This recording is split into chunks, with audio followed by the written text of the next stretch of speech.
Can I have parties announced for the record for the state, Jason Gearhead, Your Honor. for the defense? Michael DeLeon from Merced. And are you Ms. Herrera? Yes, ma'am. Counsel, in each of the cause numbers, have you received all of the discovery? Yes, Your Honor. And did you review it with your client? I did. In each cause number, the court will find that the state is in compliance with discovery. Ms. Herrera, in each of the cause numbers, did you review what's entitled true bill of indictment with your attorney? Yes, ma'am. And did you understand it? Counsel, in each of the cause number, do you waive the reading of the indictment? We do waive rate reading. All right, stating cause number ending in 8-9, are you proceeding on the indictment as presented? Your Honor, we'll waive it. Peter. Your, Any objection? No objection. And in the cause number ending in 8-8, are you proceeding on the indictment as presented? No, Your Honor, we're waiving the enhancement paragraph also. No objection. Ms. Herrera, did you review the document entitled Court Admonishments and Defendants Waivers and Affidavit of Admonitions with your attorney? Yes, ma'am. Did you understand it? Yes, ma'am. Did you sign it in all the appropriate places? All right. Did you understand in the cause number ending in 8-9, you're charged with the offense of robbery and also with the offense of robbery in the cause number ending in 8-8? That's a second-degree felony. Range of punishment is anywhere from 2 to 20 years in prison and up to $10,000 fine. Did you understand? Yes, ma'am. If you have a plea bargain agreement with the state, the court does not have to follow your plea. If for any reason the court does not follow your plea and gives you more than you bargained for, the fact that you entered a plea will not be used against you and you will be allowed to withdraw your plea. Yes, ma'am. Did you understand you have a right to jury trial?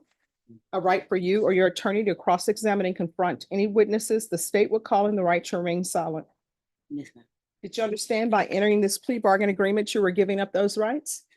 And did you intend to give up those rights and enter into a plea in this case? Counsel, has your client been able to provide you with any defenses? She has, Your Honor. Do you believe she has a rational as well as a factual understanding of the charges against her? I do. Do you believe she's currently competent and was legally sane at the time of the offense? I do believe she's competent, yes. All right, and the court will note for the record that the defendant's competency was restored on June 3rd, 2024. Ms. Herrera, has anyone threatened you, coerced you, or placed you in fear to get you to enter the plea? No, ma'am. Anyone promise you anything other than the plea? No, ma'am. Are you satisfied with the way you've been represented? Are you a U.S. citizen? Yes, ma'am. In each cause number, the court will find that defendant has knowingly and voluntarily waived her right to jury trial. Did you review the plea bargain page with your attorney? Did you understand it? Yes, ma'am. According to the plea bargain agreement, punishment is to be assessed at 8 years in the prison. There are no applications. The cause numbers were run concurrently, and the state is taken in consideration 2022 CR 11787. Did you understand that to be the plea? Yes, ma'am. Defense, is that the plea? That is the plea, Your Honor. State, is that the plea? It is, Your Honor. Did you review the waiver of appeal paragraph with your attorney? Did you understand it? Yes. Did you sign it in both places? Did you understand by signing that you're waiving your right to appeal? The only items that can be appealed are written pretrial motions that have been filed, heard, and ruled upon by the court. Did you understand? Yes, ma'am. Counsel, have there been any such motions? No more. Your Honor. Then in the cause number ending in 8-8, how do you plead? Guilty, not guilty, or no contest? And in the cause number ending in 8-9, how do you plead? Guilty, not guilty, or no contest? State, any evidence to support the defendant's plea? Yes, Your Honor. In each of the cases, state exhibit number 1 with all its attachments. We reviewed that, Your Honor. We have no objection.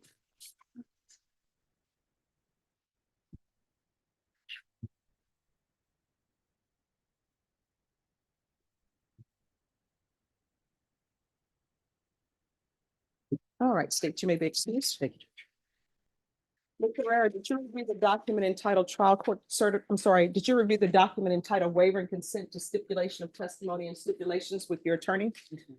Did you understand it? Yes, ma'am. Did you sign it in all the appropriate places? Yes, ma'am. Again, did you understand you have a right to jury trial, a right for you or your attorney to cross-examine and confront any witnesses the state will call in the right to remain silent?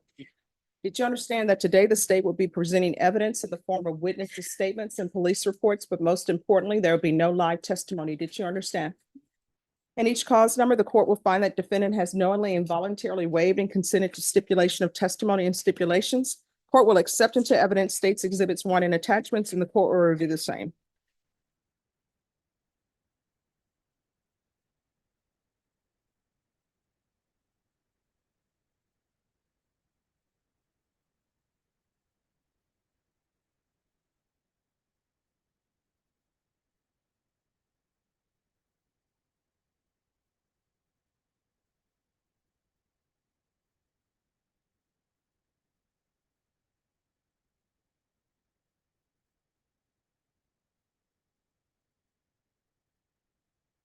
right. After reviewing state's exhibits one and attachments and each cause number, the court will find there's sufficient evidence to find you guilty, and the court will find you guilty. Are you proceeding with sentencing? Yes, Your Honor. Anything you wish to say on behalf of your client? We just ask that the court go with the plea agreement. All right, and the cause number ending in 89, the court will follow your agreement. Court will sentence you to 8 years in the prison. Give you credit for any time served. This is to run concurrent with 2022 CR 11788. Take in consideration 2022 CR 11787.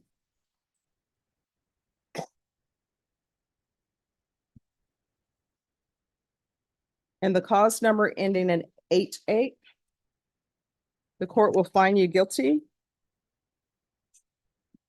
Sentence you to 8 years in the prison. Give you credit for any time served. This will run concurrent with 2022 CR 11789 and 2022 CR 11787. And based upon her previous incompetency, I'll request that they place you in the mental health unit. Whether they do that or not, it's completely within their power. I have no jurisdiction to force them to do that, but they'll at least see in the judgment that there are mental health issues. Thank you. You're welcome.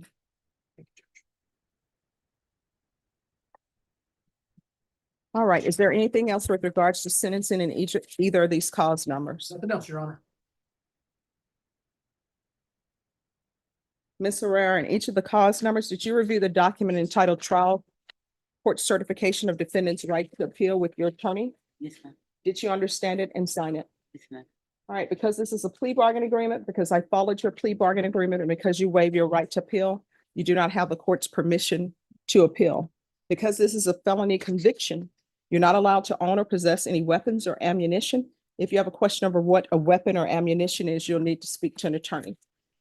All right, we can go off the record. I can definitely tell you, you're not going to be allowed to possess tasers. You understand? Yes, ma'am. And I understand that you have mental health issues, but that doesn't excuse or negate what you're doing. You understand? From here on out, if you pick up another felony case, your minimum is going to be 25 years. Do you understand? Do you have someone who, a support system once you're released? Yes, my daughter and my son. All right, good luck to you, okay? Thank you. You're welcome. Thank you, Judge. You're welcome. Thank you. Oh, sure. Yeah. Yes, we're going to take that up.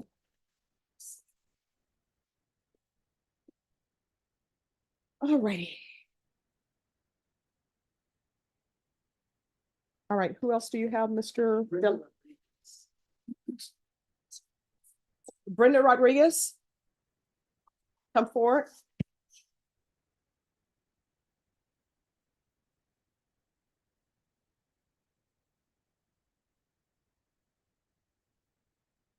Mr. DeLeon, you're going to be here tomorrow. You want to recall it tomorrow? I don't want to recall it tomorrow, Judge.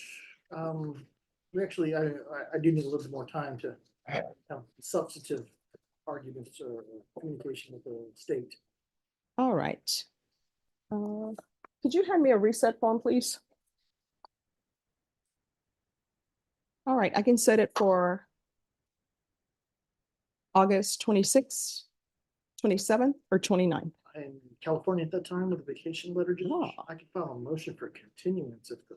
Oh, well, this is not a wishes. trial setting, So, and you have never asked for a reset before, so you're fine. okay. All right, so you want to do it the week of the 19th? Is that too soon? Once again, I've got a vacation. Oh, when do you leave for I California? I leave for I can do the 19th. I leave for on the 20th. All right, do you want to come back on the 19th? Yes, I do have other settings for that date, so that'd be fine. All right, August well, 19th. we'll bring you back on August 19th.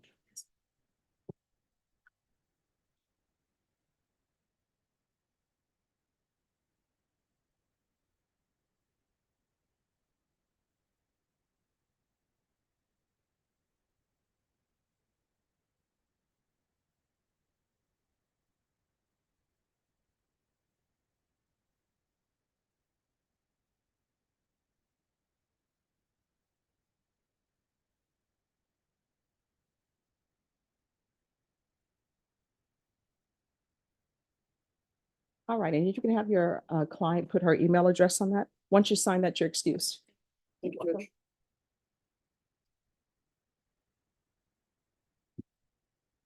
All right, before you leave, Mr. DeLeon, do you have anyone else on the docket? Nothing else till the morning, Your Honor. All right, is there anyone else who's here? Hardaway, what is happening with this case? Could I see the file on Jasmine Hardaway? Yes, what's happening? She should go. She's right there. Oh. Where? Oh, okay.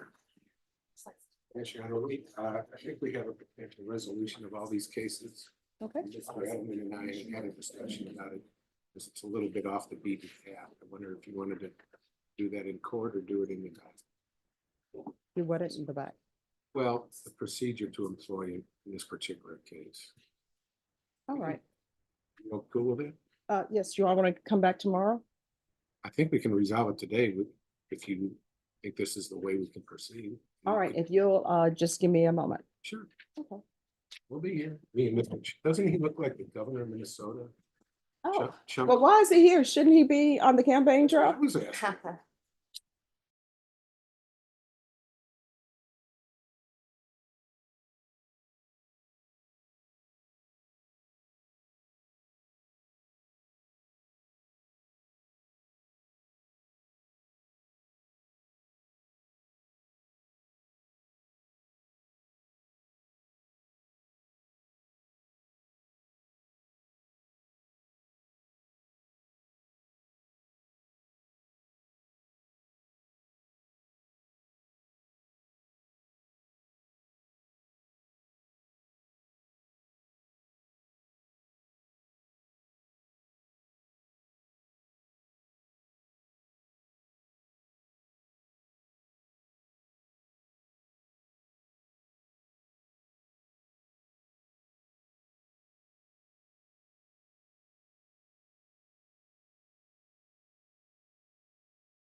State, do you have any opening statements? Not at this time, no. Defense? No, no. All right, State, you may proceed. Call your first witness. The state calls Sergeant Bianca Martinez.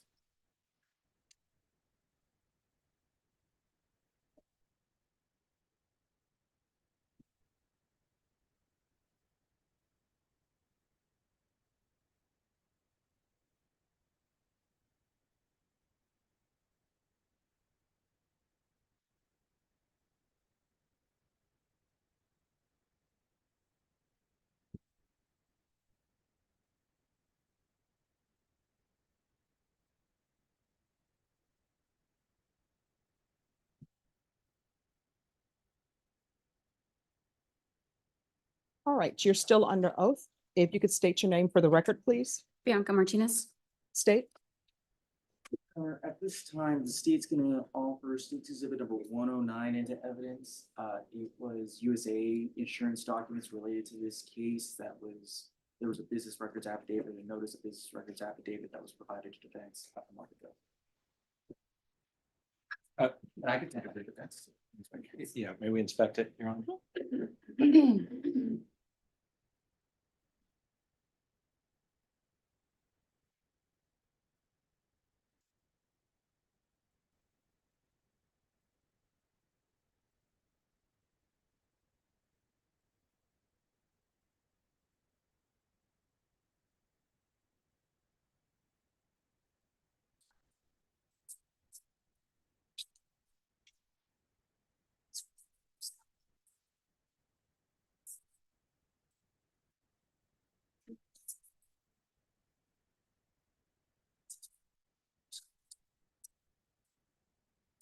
That's okay.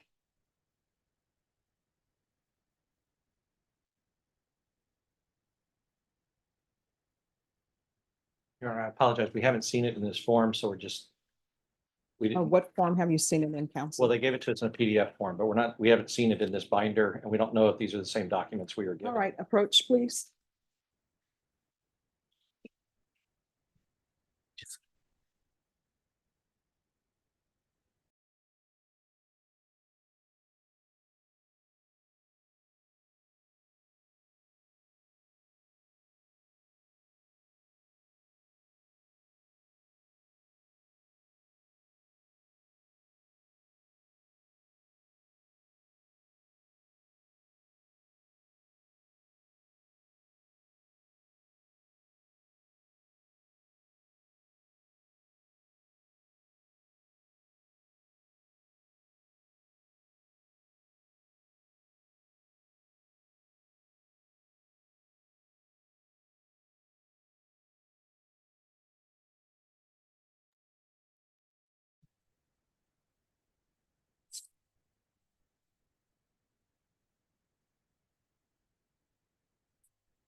Any objections? Yes, Your Honor, the defense objects because this contains hearsay within hearsay. So even though it may meet the first level of hearsay under the 8036 business records exception, there is not an exception that's been laid for the hearsay within hearsay that's contained throughout these documents. And so we'll object on that basis. State. But Your Honor, I can get to establishing the hearsay within hearsay portion of that. If I get a moment to speak to this. Yes.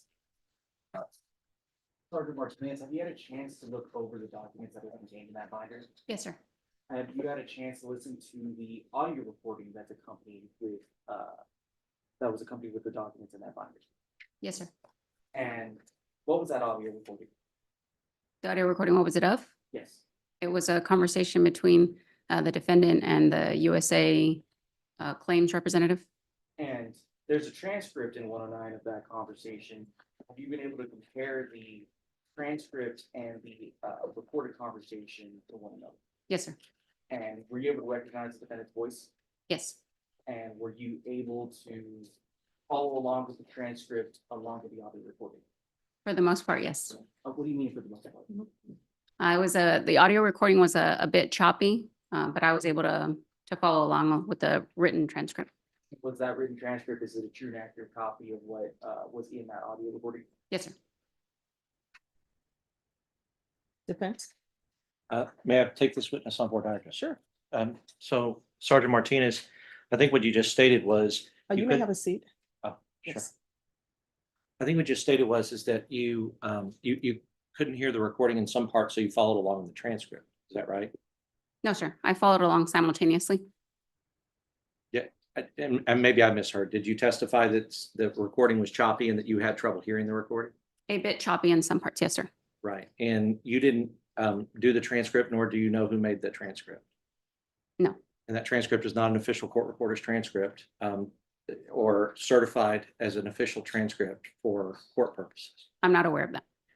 And the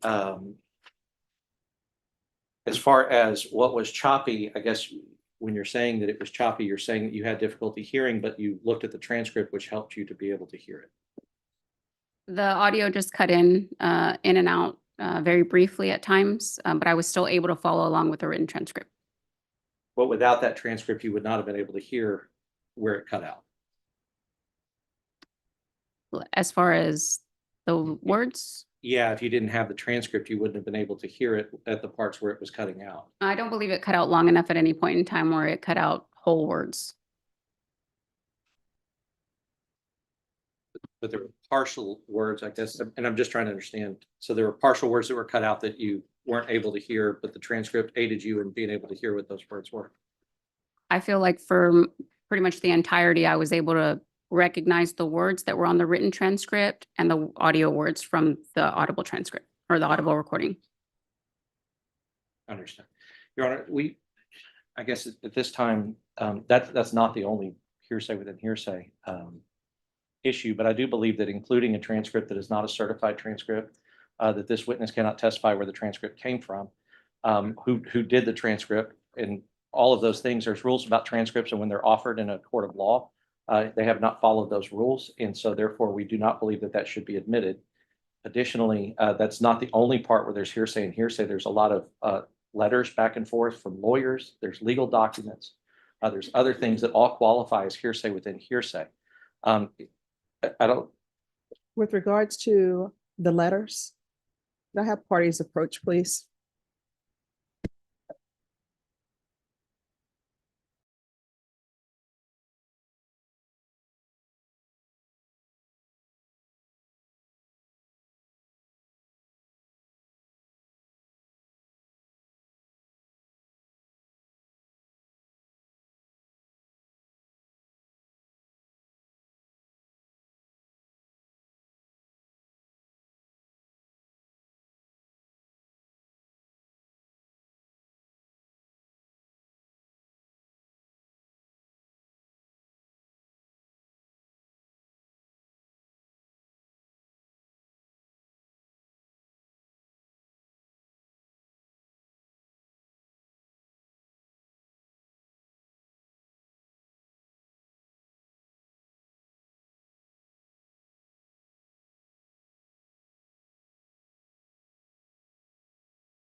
All right, State, you may proceed.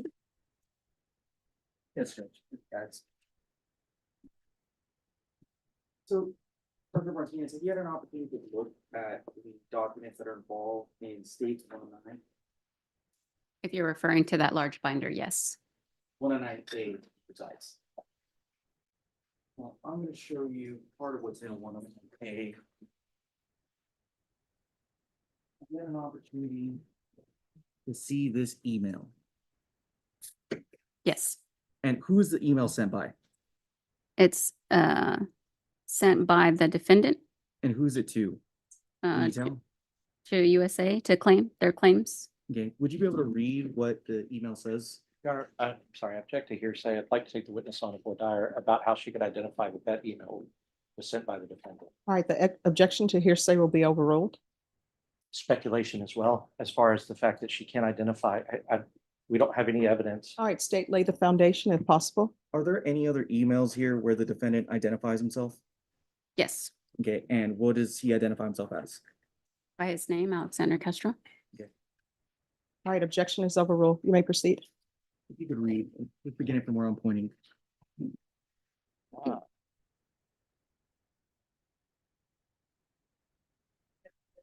Sorry, the font's little.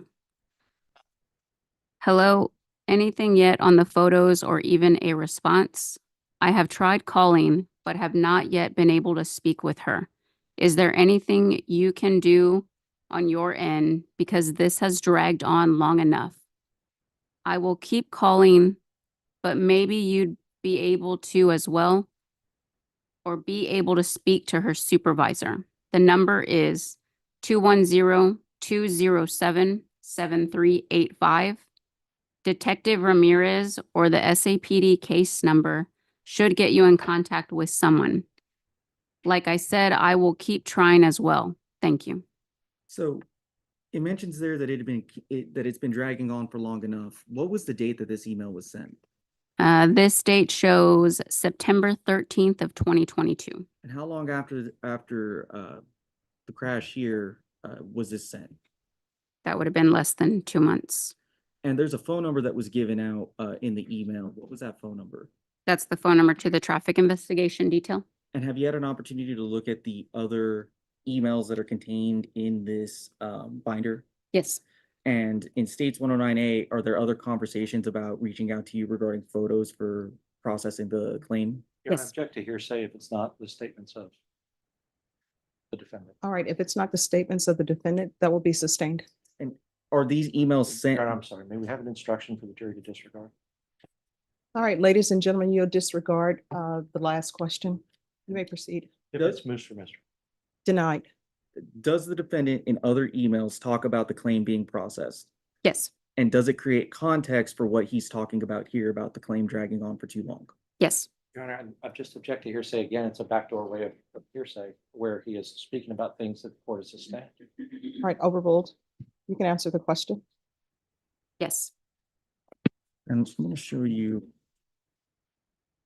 one other section in states 109A. What am I showing you here? This is the transcript of the audio conversation that I reviewed. And have you had a chance to read the transcript recently? Yes. And what detail, well, one, who's a part of the transcript? So it's the claims representative from USA, and it's the defendant, Alexander Castro. And does it indicate when did this conversation take place? Uh, In here. So here it's the USA representative speaking, stating who she's speaking to, and she states the current date for the conversation is July 29th, the time at 2:11 p.m. Well, what year? July 29th of what year? No, sorry, July 29th, 2022. So how long after the crash was this? That would have been 7 days later. Okay, and in this transcript, is the defendant asked about what happened in the crash? Yes. And what does he indicate? Basically, he gives similar details that he He's not sure about a lot of the details. I don't know specifically what you're referring to. Well, does he give an indication as to where he was going? He said he was going home. And you've had a chance to review Officer Morgan's body cam. Yes. And is what he said here in that transcript, is that different from what he said on the body cam? Yes. Well, what did he say on the body cam? He told Officer Morgan that he was going to get a friend. And are you aware, where does the defendant live? What city? At the time of the crash, he resided in Shirts. And in order to get home, would he have had to have taken 281 to get home? No. So speaking of defendant's location. Can you wait until you get in front of the mic? Yes, ma'am. I'm gonna show you what's gonna be marked as state exhibit number 110. Do you recognize what this is?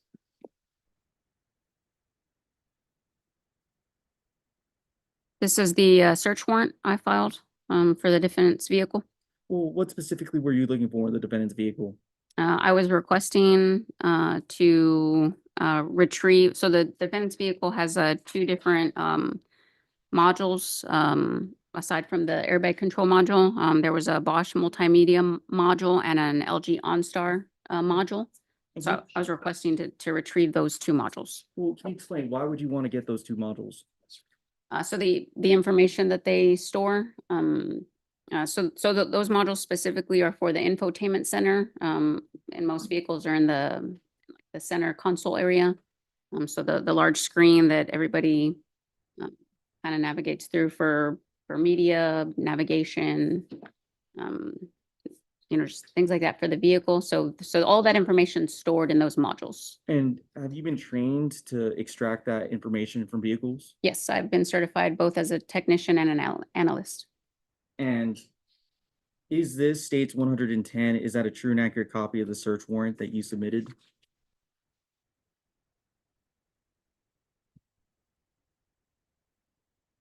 Yes, sir.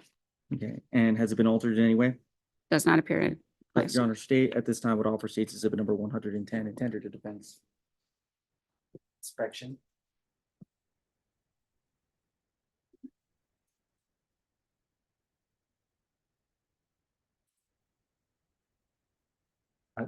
Your Honor, we do object to hearsay, and also we would need to have a hearing outside the presence of the jury. All right, may I see?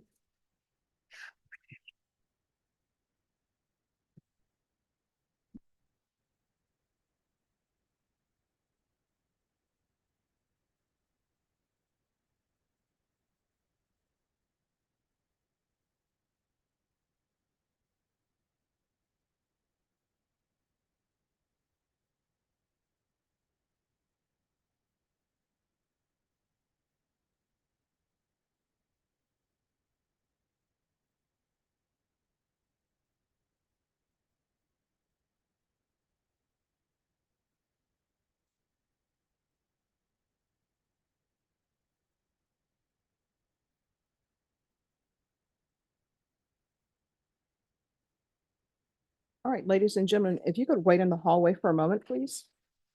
All right, the jury.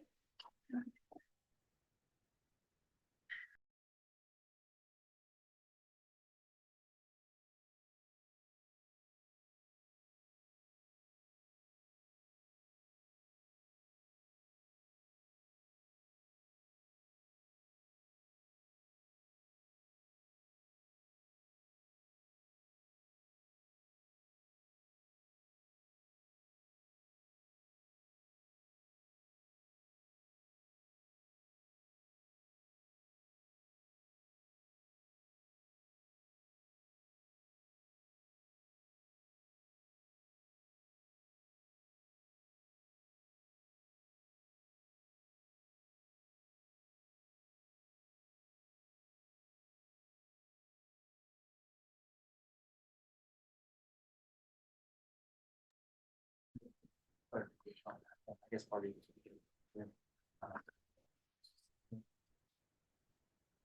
Yes.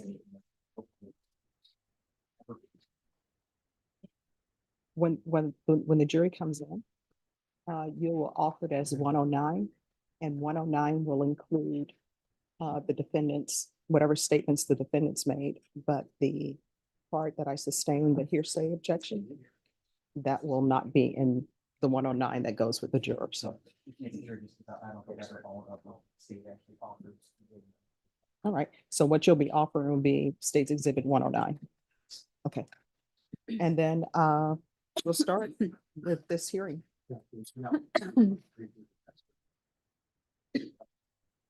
All right, so we're outside the presence of the jury. So people ask your questions, all right? And then the court will make a ruling.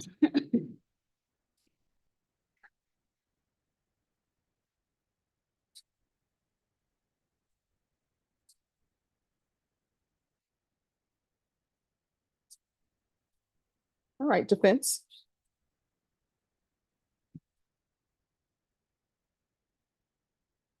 Questions? I'm sorry, Judge, I thought they might have some questions first. Mr. Goff, can you get the microphone, please? Yes, ma'am. And just so I'm clear, I mean, I'm just making an assumption that they're offering this. They've already offered it. I thought they You just offered asked, the search. they offered the search warrant and you requested a hearing outside the presence of the jury. You requested the hearing, so please ask whatever questions you wish to ask of the witness, and then the court will make its ruling. Yes, Your Honor. I think really the main question is, we have the exhibit. I think Judge has. Okay. It's Yeah, of course. 110. That's one thing. That's it. Here. Thank you. 110. May I approach the witness? Yes. Sergeant Martinez. I'll show you what's State's Exhibit 110. And in State's Exhibit 110, do you see that you have I guess, a probable cause affidavit that you've included as part of the warrant? Yes, And you were here for the motion to suppress that was done last week of the defendant's statements. yes, And you remember when the judge suppressed the statements that he made to you because he had been in detention? yes, And those statements are included in 110 as part of the PC that you used to get the evidence that you got with the GPS. Is that right? they're a small portion, but yes, they are in here. So the statements that he made to you that have been suppressed by this court are included in this affidavit that's found in 110. You would agree with that? Yes, So for that portion, Your Honor, we would say that the statements made, since they've been suppressed. Right. Well, first, do you have any more questions of the witness? I will, if the court is allowing. Well, we're doing a hearing, so if you have any more questions with regards to your objection to State's Exhibit 110, please ask them. You would also agree that this statement, may I approach the witness? Yes. Thank you. Exhibit 110, you would agree that this was a statement that was made by you outside of court, right? yes, Okay, and so you weren't in this courtroom when you wrote all these things down. no, And in this, you make assertions about what happened with the crash. You made assertions about your observations that you made at the time. And you made assertions about the things that were told to you and the things that were said at the time. You would agree with that? yes, based on evidence and statements, yes, Based on the evidence and statements. And all those assertions that you made were assertions that were made outside of this court. yes. Your Honor, may I consult with plea counsel? Mhm. Briefly.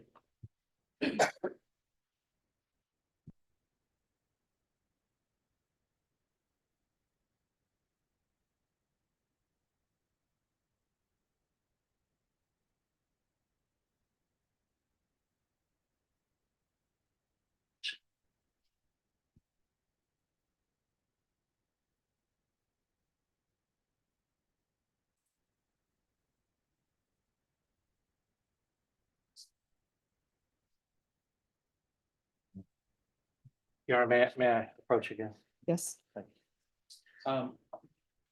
Do you remember when you were at the scene, I guess, I want to talk about the purpose of why you got this warrant, that speed alone, you would agree that you have an understanding, and I think we even have it on the body cam, speed alone is not sufficient to get a warrant. Judges wouldn't sign, or your belief is the judge wouldn't sign a warrant on speed alone. They would need other details like the details that you provided in this affidavit to get a warrant for the, the GPS and the other things that you're asking for. Correct. That's why I was doing my investigation. Understood.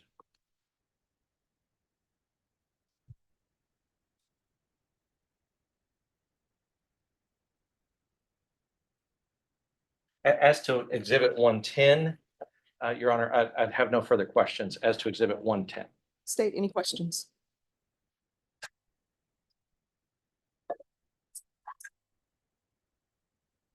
No, Your Honor.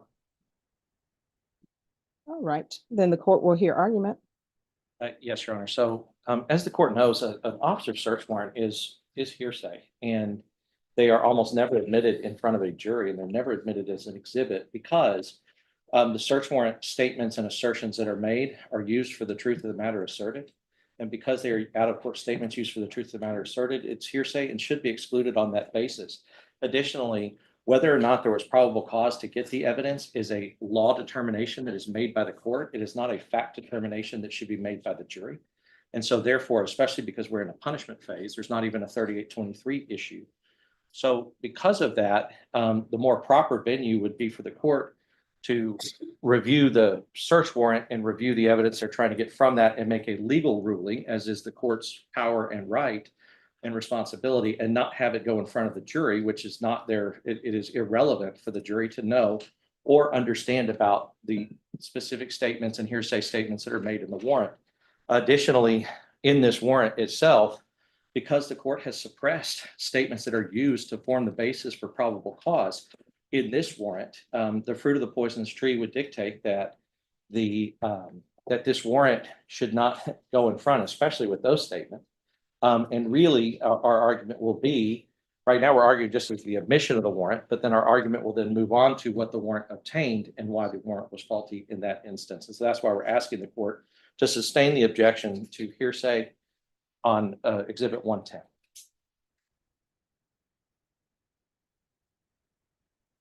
All right, state.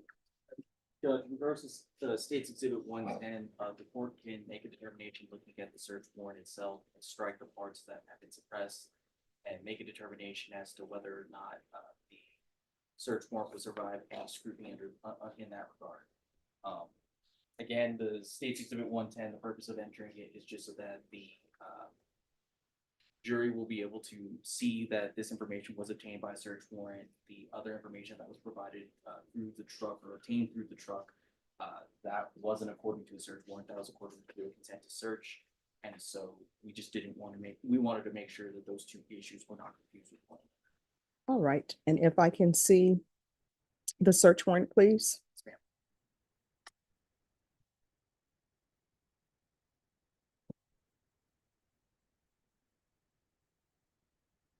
Oh, no, you can.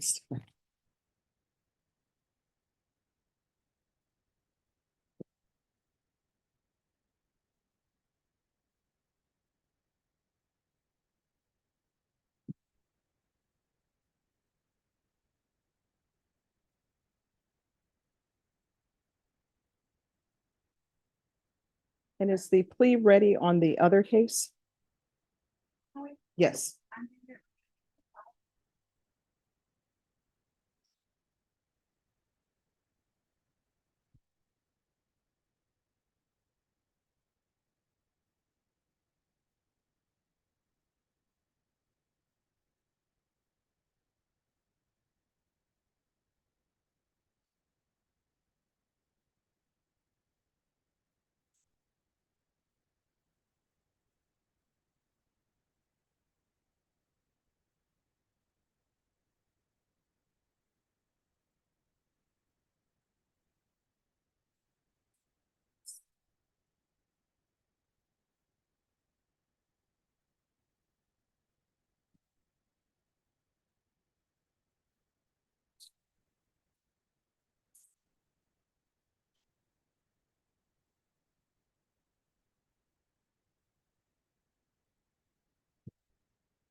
Excuse me, do you have a sticky?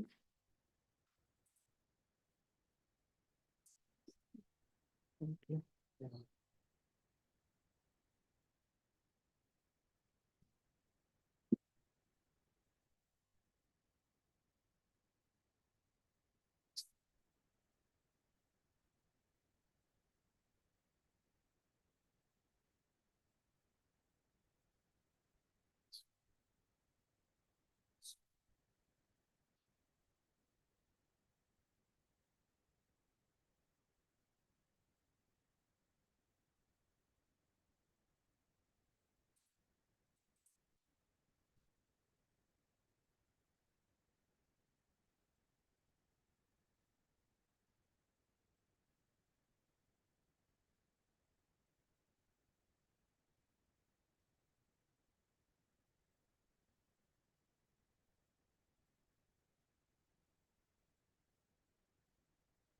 All right. With regards to the search warrant, so that the record could be clear, the statements made by the defendant that the court granted the defense motions to suppress, and that would be the statement specifically to this officer only. And that statement that's in State's Exhibit 110 is the following. The suspect admitted to consuming alcohol prior to the crash, but claimed he only drank 4 beers and claimed he stopped drinking approximately 6 hours prior to the crash. The court is not considering that statement or any statements that were made by the defendant to this officer in making a determination on whether or not there was a probable cause with regards to this search warrant. The court is, however, not suppressing any observations that this officer made. For example, in State's Exhibit 110, it states that this officer smelled an odor of intoxicants emitting from the suspect's breath. So defense, if you will refer, defense, do you have a copy of this? Yes, sir. All right. State, do you have a copy of this? Is your only copy that I have? Judge, I just exited out of Adobe Eye. All right, Sorry about that, Judge. no problem. Yes, Judge, I have. All right. So if you all will turn to page 2, defense, are you on page 2? Yes, sir. All right, the last paragraph on page 2, where it's states the suspect admitted. So the court is not considering that whatsoever. That is the only statement that the court sees where the defendant made a statement to this officer. Is there any other place, defense, that you see where it's alleged that your client made a statement to this officer?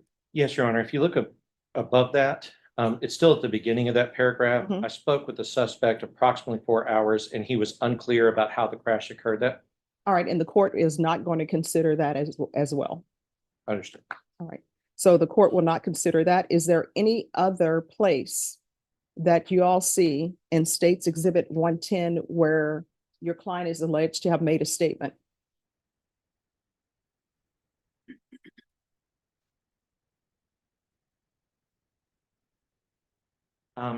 Well, I guess it's just in her conclusory paragraph that she does on page 3. She includes his statements as part of that conclusory paragraph. All right, what paragraph number is that on the last page, counsel? Paragraph 2 on the page that has the signatures on it. Okay.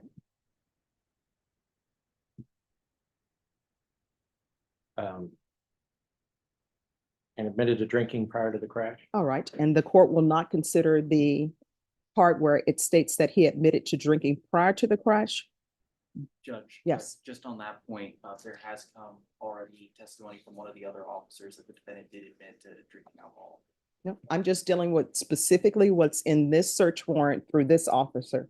So any statements that is alleged to have been made by Mr. Castro to this officer The court has already suppressed that.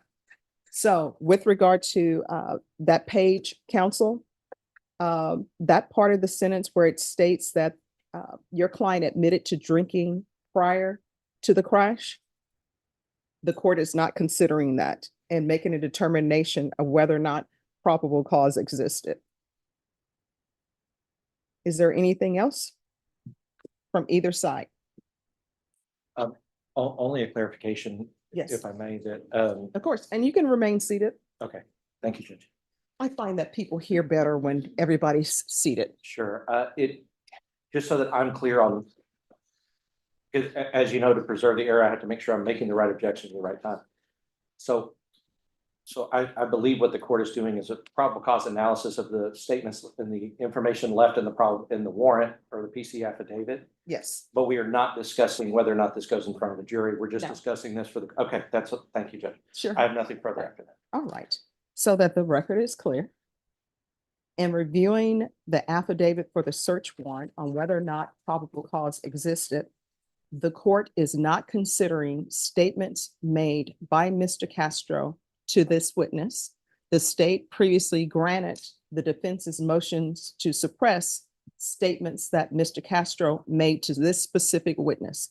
So in reviewing the search warrant, state's exhibit number 110, and determining whether or not probable cause existed, the court is going to find that probable cause did exist with regards to the affidavit for search warrant, and that is excluding Mr. Castro's statements. Now that that is done, the next question is whether or not state's exhibit 110 should be admitted before the jury. Defense, what is your objection? Yes, Your Honor, our objection is hearsay. State.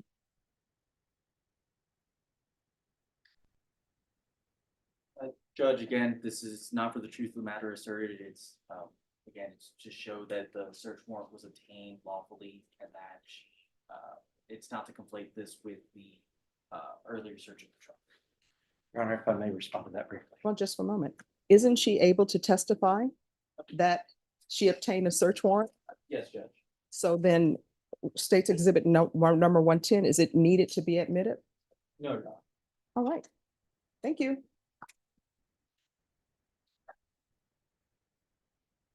Let's bring the jurors back in. Your Honor, may I just, as far as, just for your timing, I believe that the next thing that they're going to do is try to offer the things that came in from that, and we would be requesting a 705 as to her expertise on those matters. If that, I don't want you to have to make them go in and out if you didn't want to, but we'll do whatever the court would like.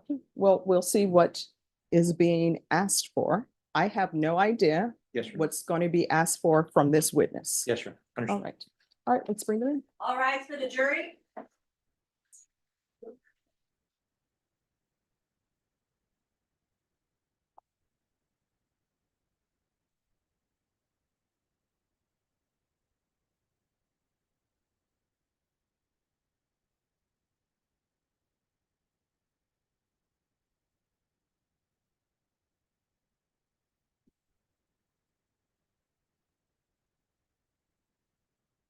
All right, everyone, please be seated.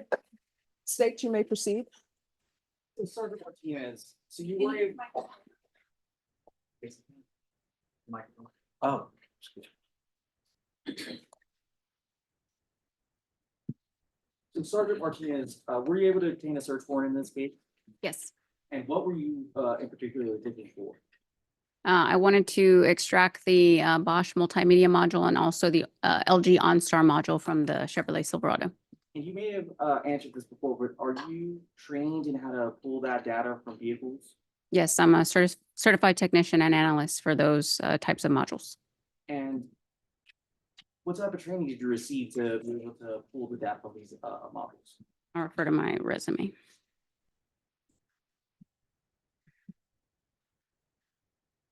So I received my Burla Vehicle System Forensics Technician and Examiner certification. That was back in March of 2022. Can you explain to the jury, what's Burla? So Burla is the company that basically provided the training. They also provide the software and the hardware in order to download those hard drives. And what exactly would the program show if one were to download this download this data from a vehicle? It's make and model dependent. For the most part, it shows navigational data, such as track logs. There'll be, timestamps. Typically with the multimedia modules, there's information as far as connected devices to the vehicle. Some makes and models will even give us transcripts of text messages that are sent and received, audio recordings. There's a lot of various information that we can get. And is this training in the program that you were trained on, is this something that's widely used in just any type of police or investigatory field? To my knowledge, it was becoming, more and more popular at that time. So now I would imagine it's widely used, yes. I'm gonna approach with what's been marked as State's Exhibit number 111. You recognize this?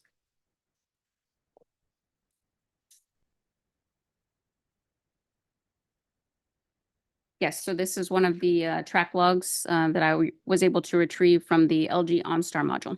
And what vehicle were you able to retrieve this from? This is from the Chevrolet Silverado. And were you able to get any more information from the truck that verified or at least matched up with the information you see here?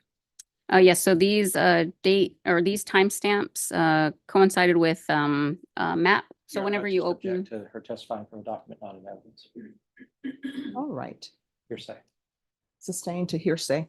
Well, is this a true and accurate copy of the information that you obtained from the defendant's truck? yes.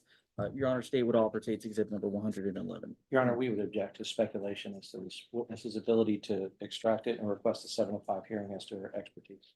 All right, ladies and gentlemen, I'm going to have you wait in the back of the jury room. And I will probably bring you back no later than 3:15. All right, everyone, please rise for the jurors.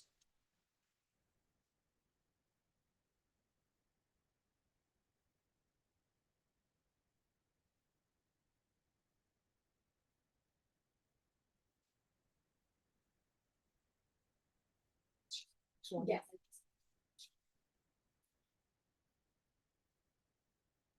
All right, everyone, please be seated. Mr. Chumley, Yes. and Mr. Shaughnessy, Yes, we have. I will take you all up after we finish with this hearing outside the presence of the jury. Super, Your Honor. Thank All you. right, thank you. All right, defense. Yes, Your Honor. Your Honor, may I start by, well, here, I'll ask this question first. Sergeant Martinez, I noticed that you've been looking at, I guess, some documents that you have as far as reminding yourself, I believe, of your trainings and your burla training or whatever else is that. Do you have documents up there like that? It's my resume. Yes, and Your Honor, under the rules, I just asked that I be allowed to look at a copy of that. Sure. Could you let defense counsel see your CV, please?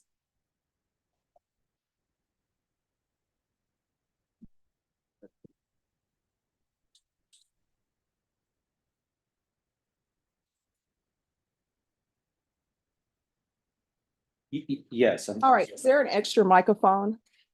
Oh, that, Excuse me. Here you are. So you all won't have to be switching back and forth here. thank you. You're welcome. Thank you. Is it on already? Yes.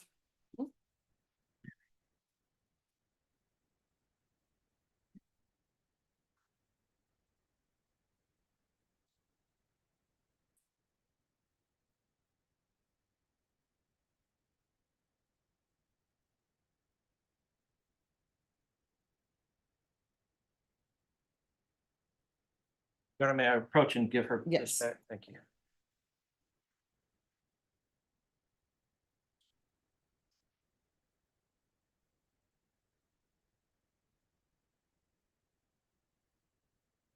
Sergeant Martinez, in particular, I think you referenced this as the LG OnStar module. Yes. And as far as the LG OnStar module, did you have any information that that the GPS track logs that were recovered, was that track logs that the defendant was inputting into the system, or was this being tracked without, I guess, without his input? if you know. So that's not something that the module specified. It basically just gave me the time-stamped track logs. So you are unaware if this module was tracking the defendant without his knowledge that he was being tracked? It's a system that basically just pinpoints GPS points as you're driving. Sure. And I guess the question I have is, you were unaware though that you don't know if this was tracking him without his consent or without his knowledge that he was being tracked. You don't know if that was the case or not. I'm not sure if he was, inputting the navigation or if it just recording navigation. And are you aware if this system has any ability for somebody to opt out of being tracked at all time without their knowledge? Usually OnStar is a service that you have to subscribe to. But as far as the module storing data, I'm not sure if it requires a subscription in order to record the data. Okay, but did you check or did you ask to see if he did subscribe to OnStar, the defendant? No, I didn't check with OnStar. Okay, so as far as you know, the OnStar could have been tracking him without his knowledge when he was going to these different locations that you pulled out of the module. I imagine that's possible, yes. And you understand that, for instance, if I put a tracker on somebody's vehicle without their knowledge, that could be a crime. If a person does it, yes, yeah. If a person or a company puts a tracker on somebody's vehicle without their knowledge, it could be a crime if they're not giving the person notice that they're tracking. Is that, you agree with that? Okay. Because you know that people have been arrested for putting unauthorized trackers on other people's vehicles, Yes, like stalkers. like stalkers, right?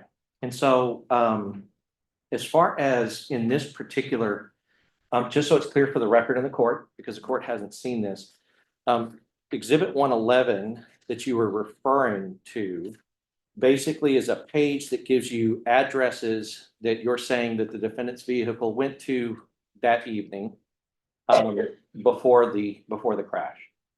I believe that one just has a date and timestamps and distances covered. I don't believe it details any addresses. Okay. And did you, or was it your intent to provide testimony to the court and to this jury that you could tell which addresses that the defendant went to? Not specific addresses. It gives locations. Typically, I can pinpoint it down to like roadways traveled, intersections, things like that. Right. And would that be on a different document than State's Exhibit 111? I'm sorry, you need to see it. It's not on that document. Yes, you can approach. Okay. I think we got the answer. So the information you're talking about, is it your intent? Because I don't know. Is it your intent to testify about specific locations that you believe that the defendant went to? If that's the questions that they're going to ask me, yes, I can. Okay.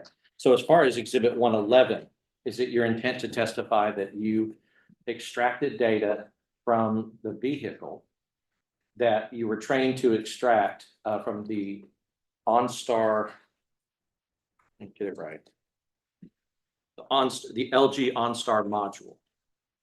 And your intent is to say that you believe that the vehicle drove this many miles? Based on the track logs, yes. Right. You do not know who is driving the vehicle though, based upon the information. At those specified, not at all of those specified times, but the times go up until the time of the crash. Which you do know he was driving at the time, Correct. but not before. Not prior to, no, sir. And do you remember discussing with Agent Peterson that your OnStar data that you recovered had time gaps of missing data? I believe, yes, there was some time that was unaccounted for.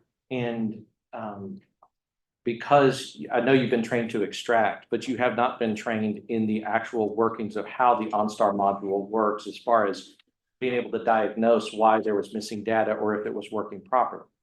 It appeared to be working properly. There weren't any errors that I received. Missing data, there's a lot of explanations for that, especially when it comes to GPS data. But, okay, sure, but I guess the idea is that you cannot say what the purpose or what, I mean, I guess what the reason is for the missing data in this case on this car that you extracted the data. I can say that it did not appear to be a malfunction. But you cannot say why there was missing data. Correct. And if we thought about like how long, it was almost, you would say almost a 2-hour time gap of missing data. From the track logs, yes. From about 8:10 on the evening before the crash, on the date before the crash to 9:57. I'd have to see the track log. Yes. One more. What number?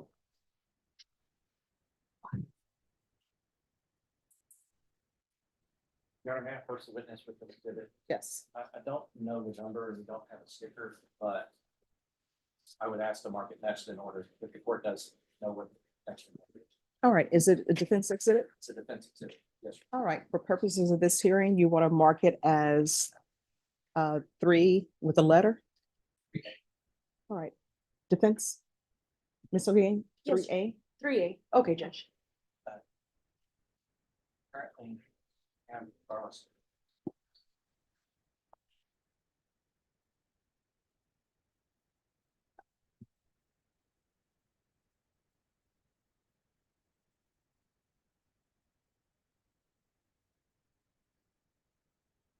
I may approach the witness. Yes. Approaching you with what I've marked as Exhibit 3A for the purposes of this hearing. Does this look like the email that you and Agent Peterson sent back and forth to each other? It appears to be yes. And I guess if you can look at the top part of that, does that help refresh your memory as to the times of the gap that you observed in the data?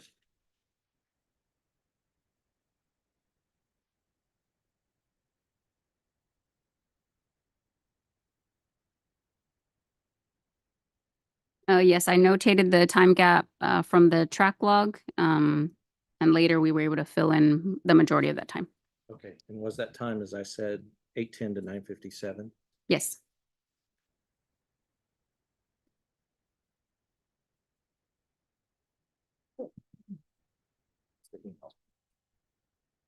Normal.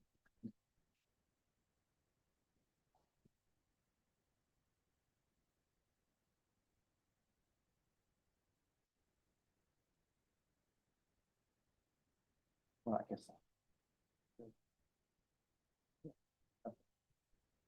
Is it on?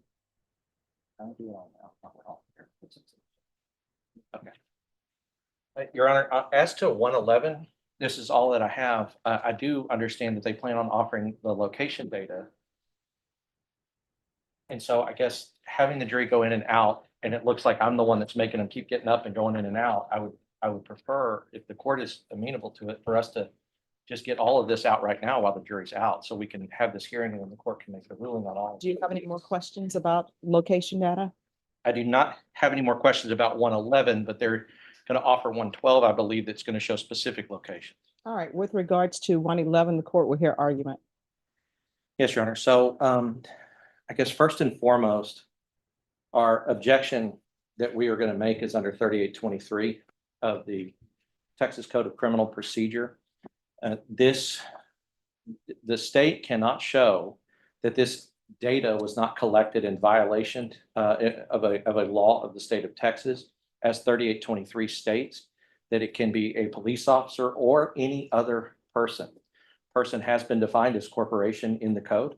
So a corporation can be considered a person for those, like a corporate person. And what we would say is that OnStar has collected data unbeknownst to a person, to the defendant, which is in violation of 3823. I understand under the Fourth Amendment that law has been interpreted that it is only state actors. However, in the state of Texas, if there is a violation of state law by any means or any person, then that can and should be excluded. So we're asking So for. are you arguing that OnStar's collection of data is illegal? I'm arguing that OnStar's collection of data without there being any proof that the person was notified that they were collecting data. Because in this case, if he had signed up for OnStar, I can understand that. But what the witness testified to is that they are collecting data even when somebody hasn't signed up. Or they could be collecting data even when a person has not signed up for the service. If you sign up for the service, you have to check off the terms of service. But if you have not signed up for that service, then they are collecting data without the person's consent or knowledge. And that is a crime in the state of Texas. So you're arguing that OnStar is giving free services to everyone? My understanding is that this is not, the defendant was not using OnStar, and OnStar was surreptitiously tracking the defendant without his knowledge. He was not using their service. They have not provided any evidence that he was using their service, and I believe that he was not. The issue with that is that I think many people would be surprised to know that OnStar is tracking you even if you haven't signed up for their service. And that is what the witness testified to, that these modules will be tracking the person even if they have not signed up, which would be a violation under 3823, and this evidence should be excluded because of that. All right, It- state. Your Honor, there's been no evidence that OnStar collected this information through a violation of the law of the state of Texas. At this point, it's speculation that the law was violated. There's been no evidence that the defendant didn't know or that had no knowledge or anything of that sort. So we'd ask that the evidence be let in. All right, I do have- Defense, I'll give you your final argument. I have further argument just as to the veracity of this particular data, moving past the 3823 argument. The witness did testify that there is an unexplained gap in the GPS and in the location services. That unexplained gap cannot accurately be explained by this witness. And so we would argue that this witness does not have the sufficient technical knowledge to be able to explain to the jury what it is. And finally, evidence of where he has gone at the, on the evening, and I guess at the time in question, is not relevant, and under 403, it should be excluded as well. All right. The objection by defense is overruled. The court is performing a 404-3 balancing test. The court is going to find that it's more probative than prejudicial. Let's move on to the next issue. Is there something else that counsel that you find objectionable that the witness will be testifying to? In conversations with the state, they have told me that they intend to offer the actual locations where the defendant was. And I would like to be able to 705 this officer on that particular issue. All right, you may proceed. Sergeant, I think that one of the things you testified to is that in addition to getting, I guess, the times of driving, even though you don't know if it were him driving, that you also you pinpointed some possible or potential locations. Am I right about that? Yes, sir. Okay, and the locations meaning like locations where he was or where you believe that the car was. Where the vehicle was driving and parked. Your Honor, I'm sorry, may I approach and retrieve defendants 3A? Yes. Oh, I'm sorry, I gave it to them.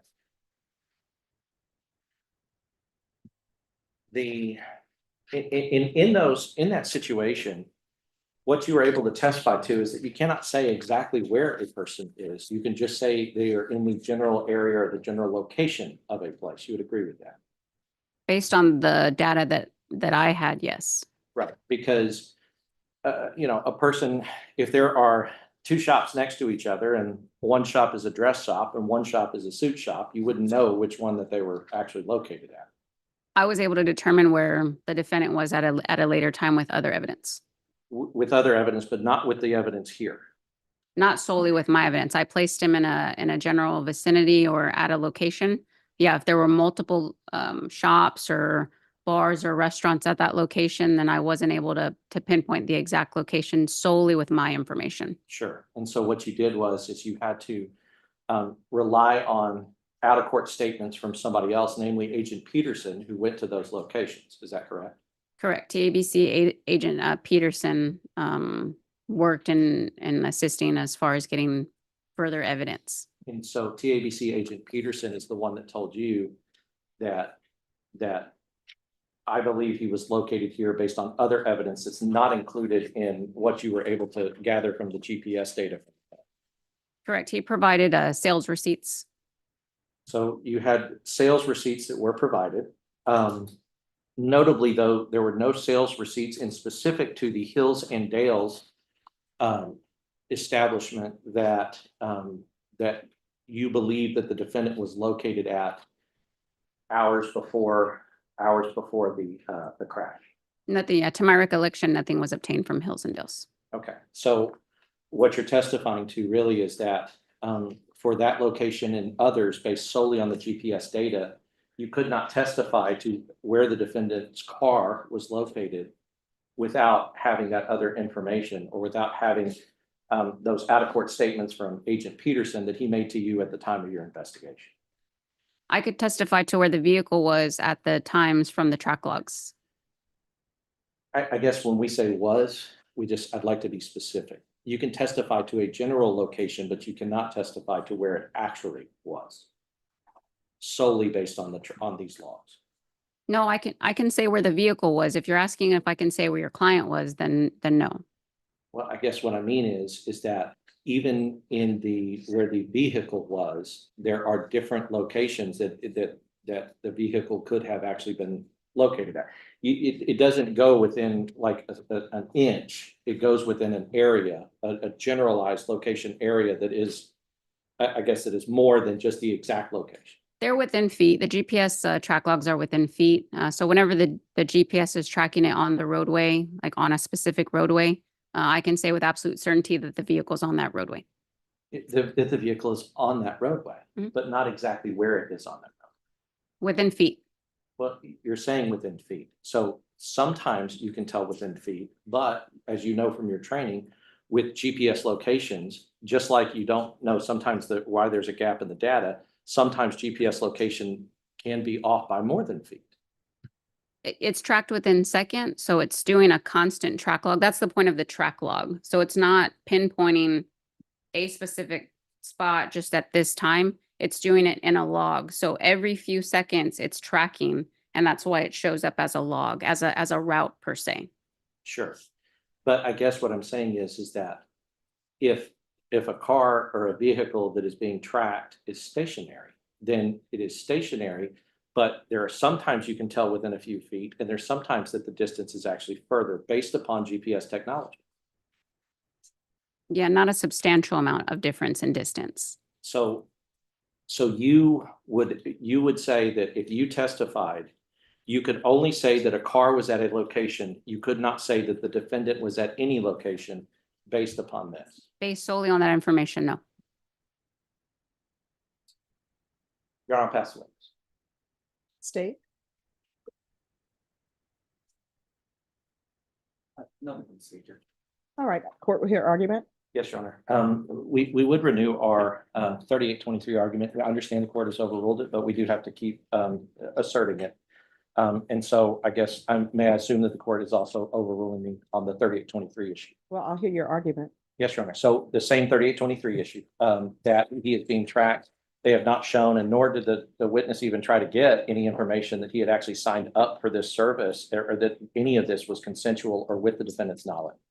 But moving to the specifics of the location, this witness would have to rely on statements that are made to her, hearsay statements that were made by an out-of-court witness, used to prove the truth of the matter asserted, to wit, that the defendant was actually located in a specific place. All right, and this out-of-court witness that you're speaking of, would that be an officer and a part of the investigation? It would be a TABC officer, and it would not be a part of the investigation. The case law is pretty clear that the idea that information acted on, which is commonly used, can be used to explain why an officer went to a particular location or went to a particular place, but it cannot be used to show the truth of the matter asserted. And in this case, a very testimonial statement, which is from Agent Peterson, which is the defendant was located in this bar at this time. And so that's ultimately what we believe the state is trying to do, is say the defendant went from bar to bar to bar But this witness cannot testify to that because she would have to use an out-of-court statement that is a testimonial statement that goes way past the information acted on exception or exemption to the hearsay rule. And so as far as the as far as her being, this witness being able to do that, she does not have the sufficient information to be able to say that the defendant was in any of these places. And then because of that, showing that a vehicle was located becomes the probative value of that without being able to say that the defendant was actually there. The probative value of that becomes way less, and the prejudicial danger of that becomes way more. And so now we have under 403 additionally, that if she is allowed, based upon hearsay, to say that the defendant was drinking at a bar, which is what we ultimately think that that's the purpose of this testimony, then she is being able to get that from hearsay and other things that do not qualify under hearsay exception. Okay, thank you. So the court is doing a 403 balancing test. The court is going to find that it's more probative than prejudicial. State, with regards to this witness, based upon what I've heard in this hearing, this witness cannot definitively say that the defendant was at a specific location or inside a location. So the defendant will not be allowed to testify that the defendant was at a specific location. However, if this witness is planning to testify, and I have no idea what she's planning to testify to, if she's planning to testify, for example, that the defendant was at location A, and at location A, just hypothetically, is Target, Walmart, HEB, then this witness can testify. Defendant was at the vehicle was at location A, and there's Target, there's Walmart, there's HEB in that vicinity. And then defense, you'll have to cross-examine. Is there anything else? All right, and From if the I could defense, have I'm sorry. parties, I'm sorry, briefly, and I understand. and if you'll give two to the state as well. And there's something else you wanted to add to the record, counsel? Yes, Your Honor, just so I can make clear, going back to the 3823, may I assume the court's overruled that Yes. objection? Thank you. And then may I have a running objection to all of these objections that I've made as to her testimony so that I don't keep having to stand up and object while she is testifying, only to the specific things that we've discussed here in the hearing. You can make whatever objections you wish to make, counsel. I understand. So, and I know it's within the court's discretion to give me a running objection. Is the court denying the running objection?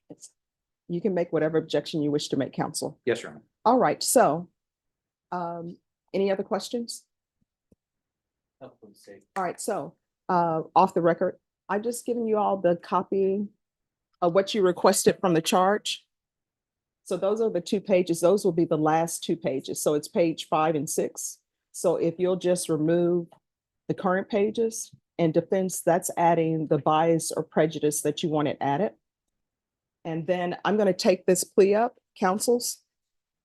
We'll take the plea up, and then after I take this plea up, we will bring the jury in. All right, court is calling 2022 CR 7550B, State of Texas versus Jasmine Hardaway. Can I have parties announced for the record for the state? Jason Garrett, Your Honor. Defense? Ed Shaughnessy. All right, and are you Ms. Hardaway? All right, counsel, have you received all of the discovery in this case, and did you review it with your client? Court will find that the state is in compliance with discovery. Ms. Hardaway, did you review the document entitled Application for Deferred Adjudication or Community Supervision with your attorney? Did you understand it? You need to speak up. Yeah. Did you review the document entitled True Bill of Indictment with your attorney? Did you understand it? Counsel, do you waive the reading of the indictment? Yes, Your Honor. State, are you proceeding on the indictment as presented? No, you're not, Your Honor. We're waiving count 2, proceeding on count 1 alone with the lesser included offense of assault bodily injury, Class A misdemeanor. Any objection? None.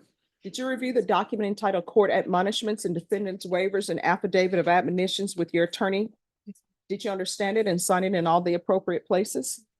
Did you understand that the state is proceeding on the lesser included offense in count 1 of assault bodily injury as a Class A misdemeanor? Range of punishment is up to 1 year in the Bear County Jail and up to a $4,000 fine. Did you understand?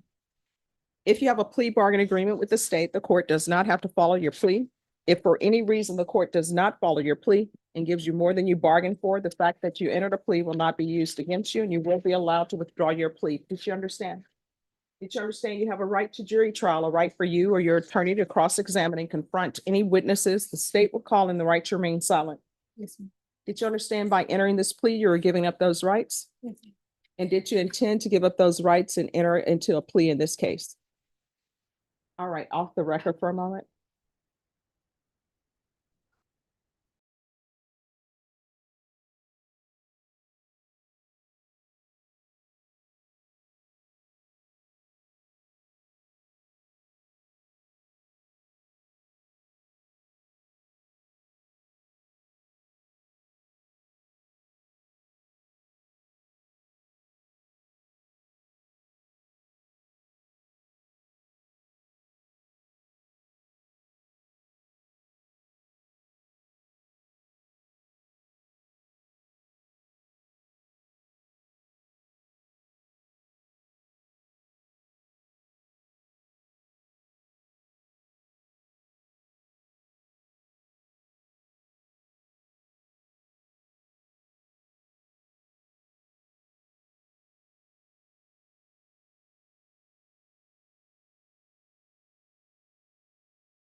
Okay, and what?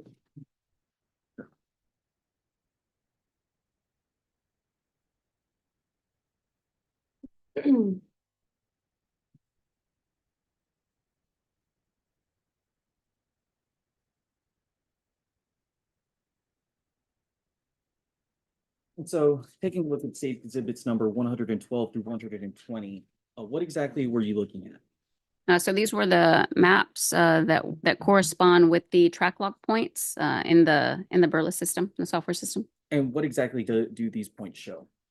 So they're GPS tracked points, and they show basically a route that the vehicle took from a starting to a stopping point. And points that are in the maps, do they correspond to the track log that that's contained in state's exhibit number 111? Yes, And are these true and accurate depictions of the track logs that you saw? yes, Have they been altered in any way? No. Your Honor, state would offer state exhibit numbers 112 through 120 and tender to defense. And Your Honor, we just would stand on our previous objections. All right, and can I see States Exhibits 112 through 120, please?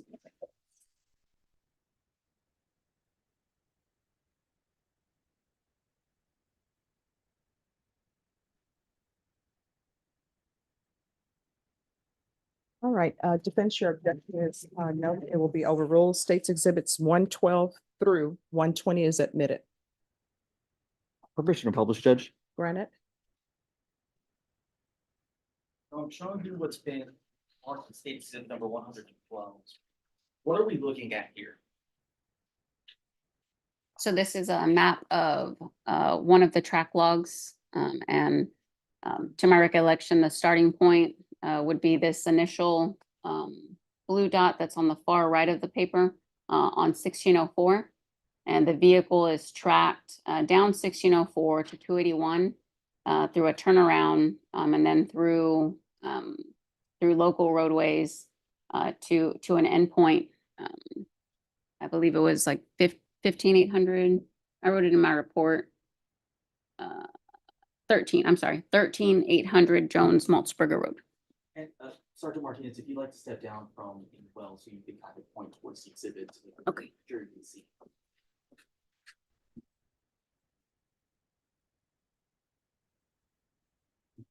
Provide you with pencil. So what exactly were you talking about earlier? Where was the starting point? So from the track log data, the starting point was this initial point on 1604. And each of these dots correspond to a date and time stamp in the system. And looking at state's exhibit number 111, what time was this route started? So this would have been the initial point that was reported at 6:02 p.m. local time on July 21st, 2022. And when did that end? That track log was through 6:20 p.m. on July 21st, 2022. And I'm showing what's been marked as state exhibit number 113. What is this? So these are, it looks like a zoomed in view of multiple track log points, within a time frame. Like I said, the GPS points are tracked every few seconds. So multiple points at the same location, and that's where the track log ends, indicating that the vehicle was parked and stopped. And is that the end point for what was seen in state's exhibit number 112? Correct. And are you familiar, what's in that area where the defendant parked? So I am familiar with this area. In the immediate area, a Bushwood Country Club, which is, to my knowledge, is a golf driving range. And there's also a Pups and Pals bar and grill. And what's the next time that shows up on the defendant's vehicle's track log? Looks like 7:57 p.m. on July 21st, 2022. And what's the end time on that time? Your Honor, briefly, just may I assume that the objections that I've made to these also include the testimony that she has about those? Yes, your objections are noted and overruled. Yes, Your Honor. Thank you. You're welcome. And so what time was that end point? That track log ended at 8:10 p.m. on July 21st, 2022. And I'm showing you what's been marked as state's exhibit number 114. What is the jury taking a look at here? So this is that track log. The starting point is going to be at the end point from the previous track log, that 13,800 Jones Maltzberger Road. And the vehicle is basically tracked down local roads to this endpoint on the far right side of the paper, which is Judson Road and Stall Road. And are you familiar, what's in that area? To my knowledge, in that area, there's a Lefty's Draft House. There's a pizzeria. There's also like a fruteria. There's a Fisher's Market, which is a corner store, a convenience store. Church's Chicken. It's basically a shopping center of bars and restaurants. And so, looking at State's Exhibit number 111, what's the third place that you, or what's the third time that you start or begin to start tracking the defendant's vehicle? The third track log shows up at 9:57 p.m. on July 21st, 2022, and it goes through 10:01 p.m. on July 21st, 2022. And I'm showing you what's been marked already as State's Exhibit number 115. What is this a photograph of? So these are the track points of that track log. The vehicle driving around the La Cantera, the Rim Shopping Center. And are you familiar, what's in that area? So the businesses that were in the immediate area of these track log points were basically the Rock and Rye Bar, Torchy's Tacos, there's the Rustic. It's mainly just a large area of bars and restaurants. Okay, and were there any other places that were open at that time? Or were there any other stores that were open at that time? To my knowledge, at that Your Honor, I'll time. object to speculation, and I'd like to take the witness on board on it. All right, you may take the witness on board air. Yes, so Sergeant Martinez, just briefly, did you go and make that scene on the night that we're talking about to see which stores were open and which were not? I did not go out. Oh, you're talking about the evening of the crash? Right, this is detailing. I think the question to you was, what stores were open at this time on this date? Because you're detailing a specific time and date on this State's Exhibit 115. On July 21st at approximately 10 p.m. I was at work, so I was not at the La Cantera Rim Shopping Center. I understand. And so on that date at that time, you don't have any independent knowledge of what stores were open and what stores were not. My knowledge will be based on store published hours, sir. Right. And so you would not know if these stores were actually open or they weren't. Would you agree with that? Correct. Okay. Your Honor, we would just object to that as speculation. All right, objection is overruled. You may proceed. Answer the question. So to my knowledge, none of the shopping stores were open, just the bars and restaurants. And what's that, there's a fourth time that you track defendant's vehicle. What time does that begin?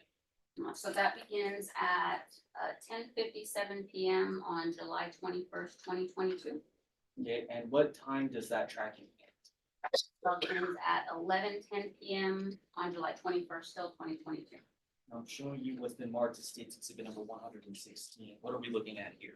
So that the track log begins where it ended from the previous track log, which is at the Rim Shopping Center.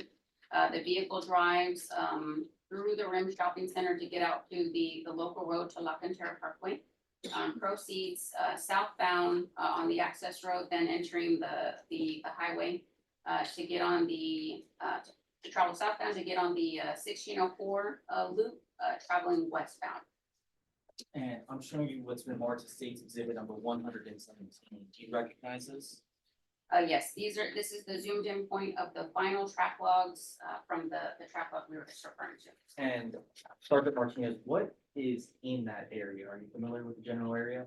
Yes, in the immediate area, it's Hills and Dales Ice House. Are there any other stores, restaurants, anything else open in that area? The only other restaurant that, like I said, that's in the immediate area is a taqueria. Okay. And going back to that track log in State's Exhibit number 111, what's the next time that we pick up the defendant's vehicle? The next timestamp for the track log is 2:02 a.m. on now 7/22/2022. So, okay, so it starts at 2 a.m., is that correct? Correct. And at what time does it end? It ends at 2:21 a.m. on 7/22/2022. I'm showing you what's been marked as State's Exhibit number 118. What exactly are we looking at here? So this is the track points for that log, and it starts out at on the left side of the sheet, which is where Hills and Dales Ice House was located. The vehicle has to travel slightly westbound on 1604 to take a turnaround to proceed eastbound on 1604. The track log points track the vehicle traveling eastbound on 1604 all the way to 281 north to the end point here, this final dot most north on the page to the approximate area of the crash. And I'm showing you what's been marked as state exhibit number 119. What are we looking at here? So that's the zoomed in view of the final track points for that track log we were just referring to. And it tracked the vehicle just north of Evans Road on 281. And is that close to where the crash that happened on July 22nd of 2022? That is the immediate area of where the crash occurred. Okay, and so just curious, what closes normally at around 2 a.m.? In my experience as a crash investigator, bars user. You can have a seat, ma'am. Thank you.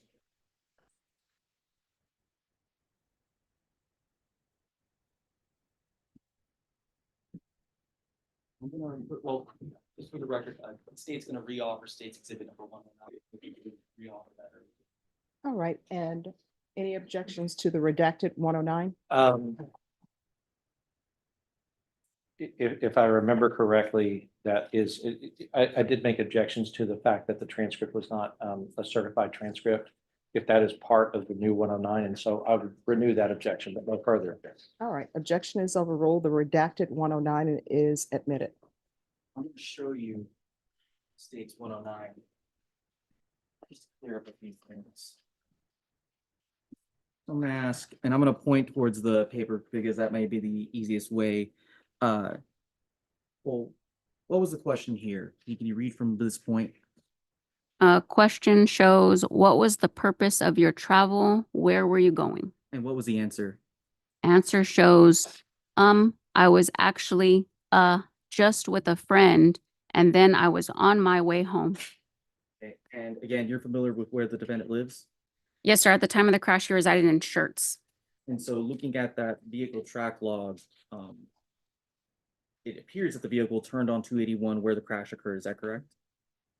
Turned on to 281. Yes, leaving the area where Hills and Dales is. The track log shows the vehicle traveling eastbound on 1604 and then northbound on 281.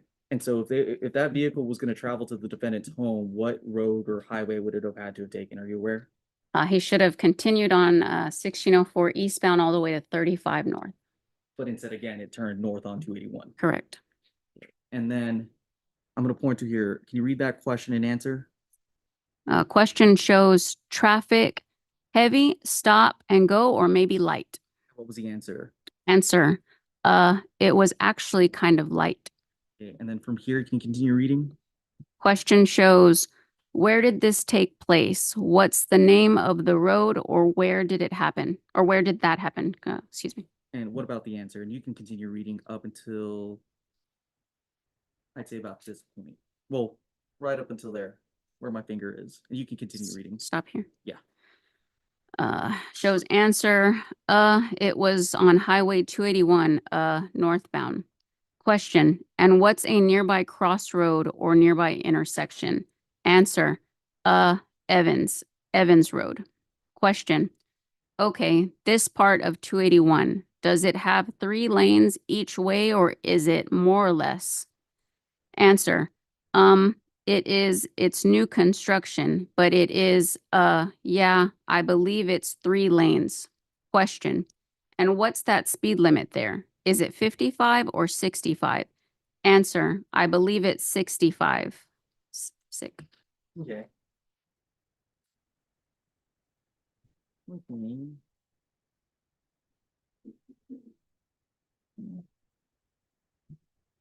I'm going to start here. Can you start with reading that question? Question, so if you could walk me through, tell me what happened. Answer, so I really don't remember a lot of the accident. It was a very bad accident. I know that my truck had flipped over and I know that there were multiple vehicles involved. But as far as like putting things together, I really can't. Like all I see in my head is just like, and it's almost like a movie, like pauses, but everything just kind of exploded and was flying around in my truck. And then continuing on to the next page. Question, wow. Answer, yeah, it was like really still shaken up about it. Like this was pauses inaudible. I mean, you only see accidents like this in movies. Like Again, continue reading, please. question, answer, car crashings and stuff like that. Question, yeah. Answer, it's really wild. I don't remember if the other car actually got into the side of me, and that's what flipped me over. But looking at my truck, there's damage from both sides and the front end.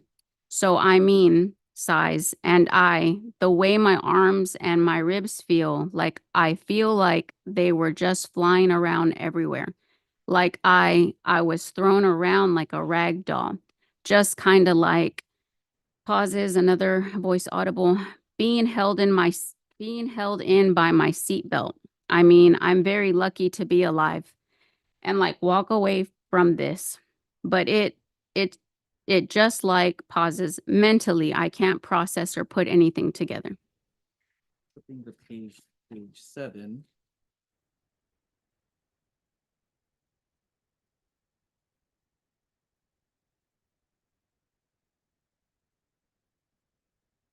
So I'm gonna ask that you read from here. Question, you had just left with your friend? Answer, yeah. And continue. Question, okay. Answer, no, I just went to see him for a little while. I didn't, yeah.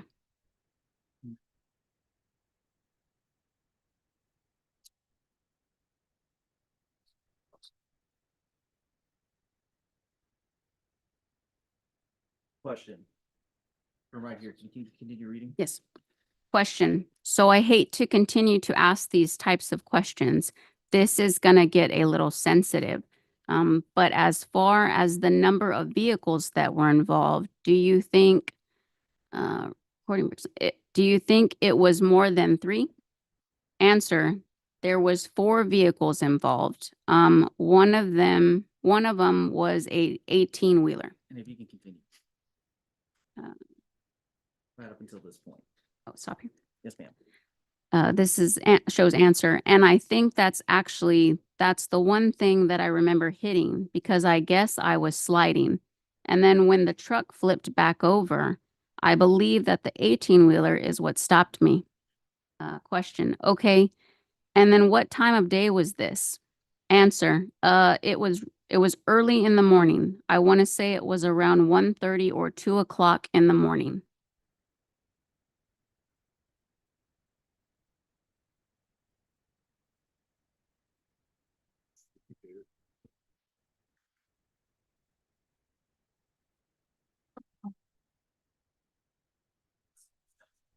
Defense? Yes, Your Honor, thank you. So Sergeant Martinez, and I guess the first thing is when you said that you testified that Alex lived in shirts. Is that right? Yes. Okay, but did you get that off of a driver's license or something like that? Off of his driver's license and also confirming with him. Okay, but did you realize that at the time his parents lived in Garden Ridge? I did not. Okay, but if they did, then that would be a little bit more understandable if he were going to that home. To my knowledge, Garden Ridge is also located up 35 North. Well, you can go 46 to 309, 3009, Okay. right? I mean, you could from there. That's all I'm saying. Because I guess sometimes, as you know, people have an address, I guess, that's established, and sometimes they live with relatives or somebody else, and that's kind of their day-to-day living. Like I said, for the purposes of my investigation, I confirmed with him that the information on his driver's license were true and accurate, and that's where he resided. Right. And so I guess what I mean is, and I'm kind of talking about just a little bit, my question is a little bit different. It's, yes, we can reside at an address, but for one reason or another, we can also stay at a different address, like with other family members for, like I said, one reason or another.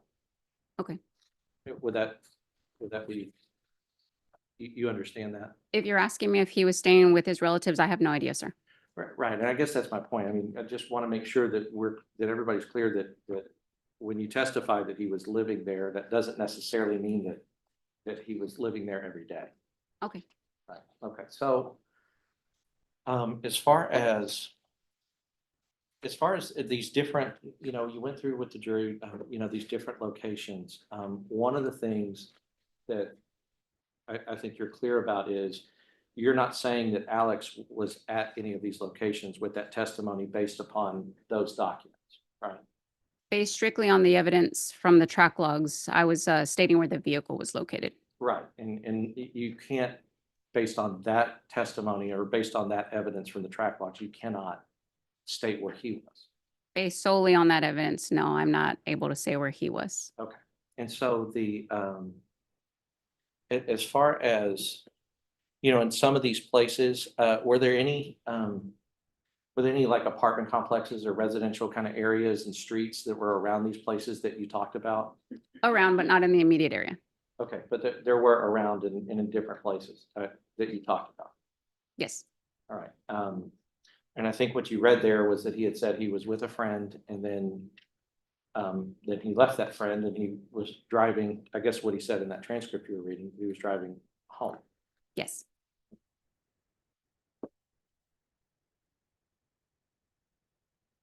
Judge, I'll pass the witness.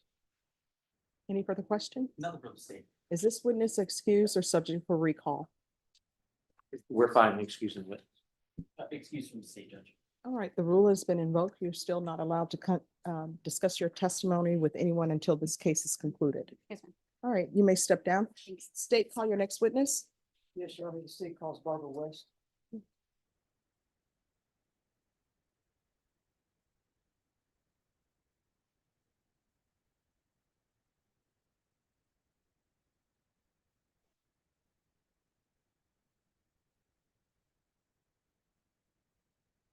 If you'll raise your right hand for me, please. Do you solemnly swear and affirm the testimony you give will be the truth and nothing but the truth, so help you God? All right, you can lower your hand. If you'll have a seat, make sure you keep your voice up so that the members of the jury can hear. Okay. And if you'll state your name for the record, Barbara Cheryl West. state. Thank you, Your Honor. Ms. West, can you please just introduce yourself to the jury? I am Barbara West. My daughter is Alexandra Shea West Seibert.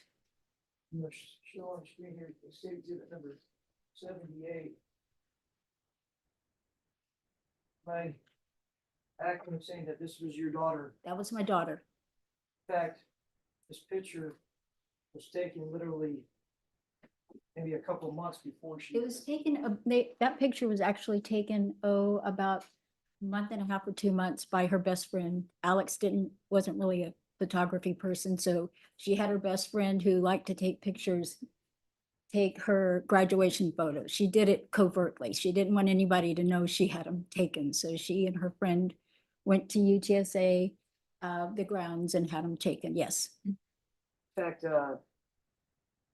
when did you receive these photos?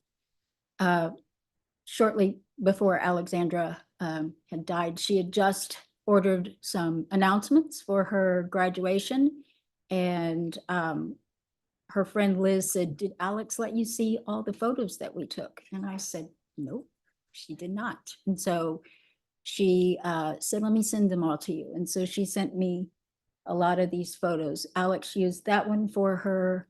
I think we just received the card package for her graduation announcements, and she really was very shy, so she didn't know who to give them to. And I had them in an envelope and found all of those announcements. Those announcements. Well, can you just, I know I said briefly, but I know that you had a lifetime with her of I did. 24 years.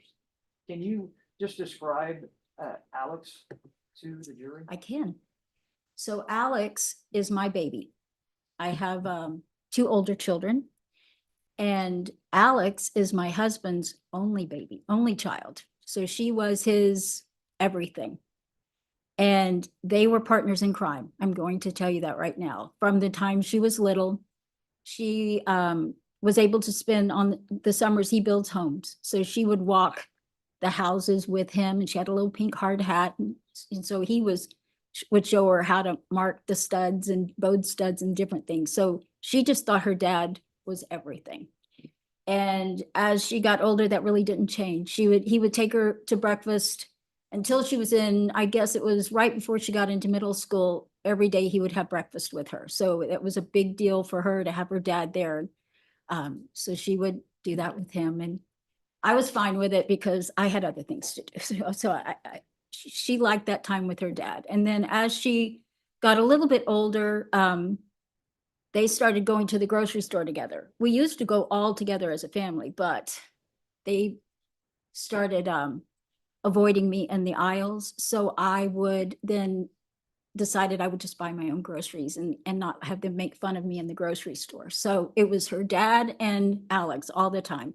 Thursday mornings, she was off on Thursday mornings. I think Josh had attested to that was her day off. And so she and her dad, she would never do anything else with any other friends.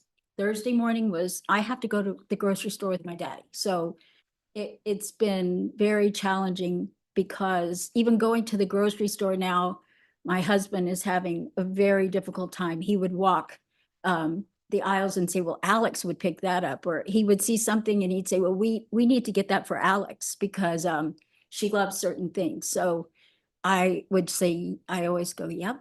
And so we'll buy it. It'll sit around for a while at the house because nobody but Alex would eat some of that. I'm going to be honest with you, but those were things that Alex did.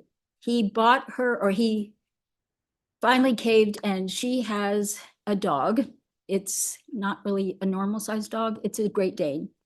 And Alex and her great, oh, yes, For a second. yes, oh, the picture. I just want to show you this picture. You're speaking about a dog. Yes, And the reason I want to ask you if you recognize state exhibit number 121. yes, I do. That is Alex and Blue. It's a selfie we found Selfie that you Mhm. found after her death. after her death. Yes, And this is the dog you're speaking of that her father bought her, yes. your husband, and she adored that dog. Is that right? It is a sad statement. Yes, she adored that dog. She slept with that dog anywhere that dog ended up. If it was, he had to be in his crate, she was in the crate with him. If it was in her bedroom, it was in her bedroom with him. So it was one of those interesting deals. In fact, that night that she passed, she was coming home For the dog. for the dog. She would, I mean, I would always say, what about Blue needs me. Josh is fine. And I was like, that's fine. That's okay. You're out of this time.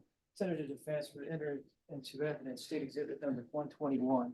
No objections, Judge. All right, State Exhibit 121 is admitted without objection. Hey, folks, to the jury, Your Honor. Yes.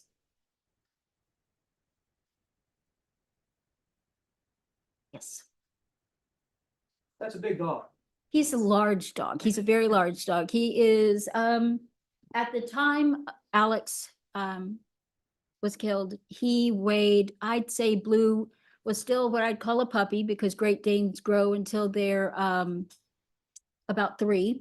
So Blue was about 2, a little shy of 3, and he weighed about 155 pounds. So he was a large puppy, I will tell you that. And so, yes, Alex always would come home. And the reason I know it's a selfie is if you look, there's a little air vent back there. So she was on the couch with the dog, and he has his girlfriend. We call him his girlfriend. He's a UT pillow that he slept with, and they both slept with. And so he would go to her room and take things off of her room, out of her room. So that was her dog. She was very responsible for the dog. She bought him special food. She had bark boxes coming to the house. She had him tagged. She had all of these things. She was very particular. I could not feed him anything strange. The child couldn't cook, but she would cook for that dog. She made him a special birthday cake out of special whatever it was. So it's very interesting. Yeah. I'm sorry to interrupt you. Yeah. I mean, I think. I could talk about Alex all day. Ask anybody at the And grocery I- store or any store I ever go I to. don't so. mean to cut you off, but Mhm. I could talk forever about my dogs. Mhm. But tell the jury, was Alex born on May 1st, 1998? May 1st, 1998. And was there anything special about her birth for you? For me, I had ovarian cancer when I was younger. And so I had ovarian cancer when I was younger. And so I had my older 2 children, and then I ended up meeting Alex's dad later on, and we had Alex. And then I always tell everyone I was in my late 30s when I had Alex. When in fact, Alex was born on May 1st and I turned 40 on May 7th. I think it sounds better to say late 30s. I felt like it sounded better for everyone who was judging. So I thought I am in my late 30s when I had my daughter. So yes, that is what is special about that. Other than her being what I call a miracle, because we had a couple of miscarriages before we had her, and I didn't have everything because I had ovarian cancer. So she was what I'm going to call a very special gift from God. Well, and that she was, and just, I believe that you stated to me previous or when we spoke, that some of her passions, and if you could just briefly go into just a passion of hers, just so that the jury can get a sense of what type of person. Absolutely. So Alex never missed a day of school. She had perfect attendance from the time she was in kindergarten until she graduated high school. So never missed a day of school. And that wasn't because I said, you know, I got things to do. I don't have a babysitter. You have to go to school even if you're sick. She just had that intrinsic need to, she had a strong work ethic.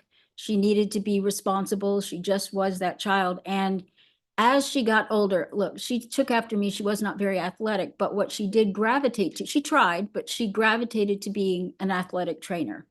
So that was where she developed her passion for physical therapy. So as she made her way into athletic training, she just loved it. She thrived at doing that. And so because of that, she said, Mom, I didn't know anything about that when in junior high. So we tried to get her in volleyball, but Alex was 5'1", 5'2". So she was tiny. She never, you know, she really wasn't going to be that kind of athlete in volleyball. I mean, it just wasn't going to happen.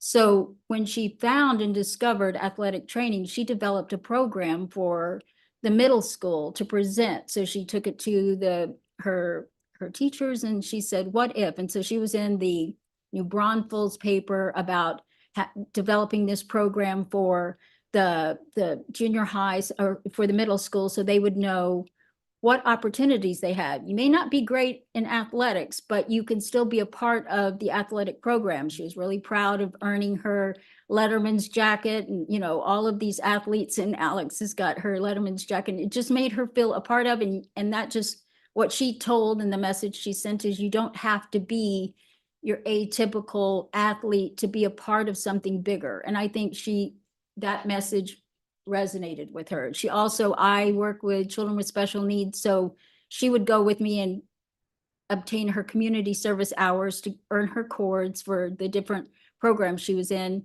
and the National Honor Society and different things that she was in. And she loved it. She would go with her dad, and I would go out to different places, and she would volunteer to participate in these programs for the special needs, different events for the children. She did the buddy walk with me for Down syndrome children. She just loved it. And I think that was really what meant a lot to her. And then getting into physical therapy, she saw what we do with children with physical therapy. And then she loved the athletic side of it. So she was torn, what do I want to do? So as she went to college, she went to UTSA. She received a Bachelor's of Science in kinesiology.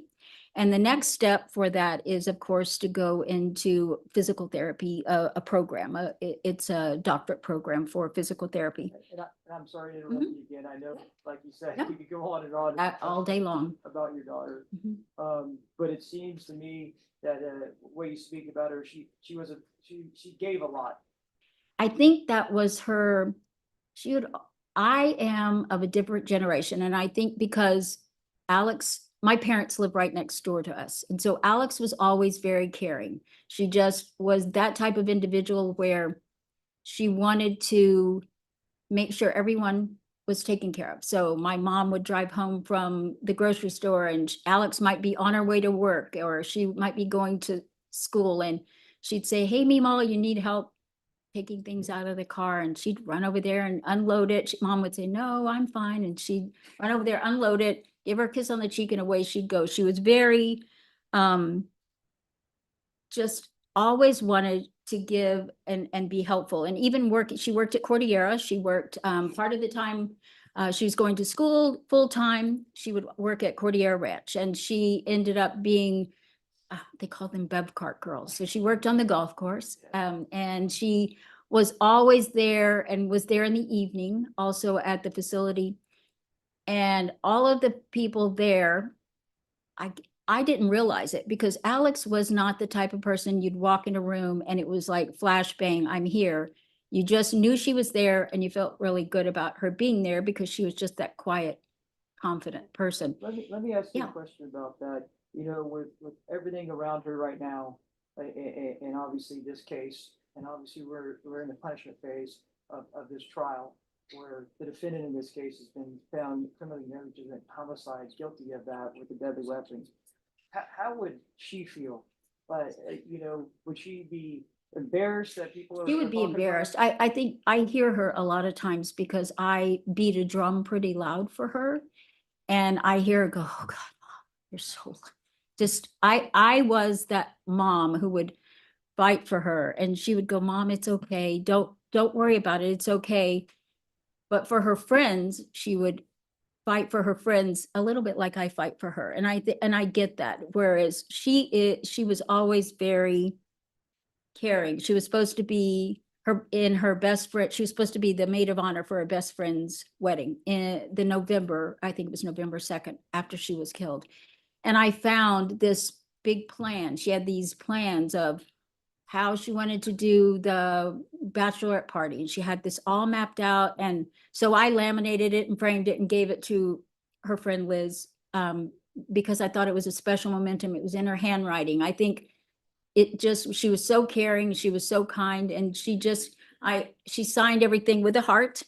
And I have the little heart with Alex on it. You can take, I didn't know this. I've never had a tattoo before in my life, but and I'm opposed to them. I'm going to tell you right now, but I did have the copy of her signature placed on my wrist because that is how she felt. She had the heart and it was Alex, and everybody just loved when they got something special from her. She has 3 nephews and she would always pick the best gifts for them. And they would just love Aunt Alex because Aunt Alex was about their size. I mean, she was little. And so she would do things, and any toy that they got, she would try it out first. And we've got videos of her trying out toys. But yeah, she was a very kind and giving young lady. In fact, she was such a giver. I believe that she chose to beforehand to donate her organ. She did. She was an organ donor, and that was very hard for her dad. It was hard for me too, but I think I approached things a little differently. Her dad could not make a decision. He was the first to arrive at the hospital, and my son, I called my son. I was actually away, and when I got the call in the middle of the night, so I called my husband and my son, and they both met at the hospital together. And they kept calling me. It took me, I think Mom and I drove back very quickly. We were in Louisiana and we drove back in 5 hours. That was pretty good timing for getting back from Louisiana.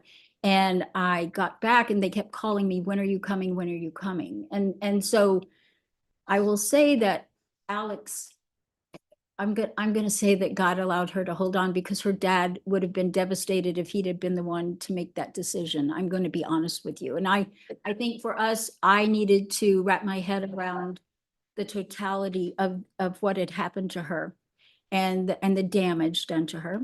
And so what I wanted to do was give Alex a chance because she was pretty much, you just never knew with Alex. She was pretty tough. And when it was finally time, I said, okay, and we donated her organs. So I think that for that reason, Alex is continuing to give, continuing to be there. And I'll be honest with you, Alex took that photo that y'all keep looking at that was in her text message. And she took that photo, and I feel like she's here representing herself because she did take that photo herself and said, gosh, look what's going on here. I don't know what to do. And she drove that highway frequently because she would go to Josh's, she would see her friends. And so she took that photo, and I'm going to say that that's been referred to by the defense as well as the prosecution. And I'm going to say that Alex has participated in this, and I'm going to give her points for that because I know that she's here. Yeah, for sure. That's state exhibit number 76. Yeah, and so for me, I know that y'all heard about that with Josh, right? And Josh was devastated. He saying, like, for example, my husband will say, if I hadn't have bought her the dog, she wouldn't have wanted to come home. Josh says, if I'd have just gone down there and hugged her for 5 more minutes, then she would have been behind Mr. Castro when he left Hills and Dale. If that would have been the case, she wouldn't have been on the road. She would have been behind him. And none of that would have had, but we are all, we continue to look for answers. I'm gonna be honest, the what ifs, I feel like, I remember seeing her, tracking her and seeing her at Josh's and saying, okay, she's at Josh's, and I would watch her. And when I saw her car on 281, I thought, oh, good, she's on her way home. I'm okay. And as it turns out, I realize now she was on 281 where she was hit. So I think there's a lot of things we look at and we think, you never know.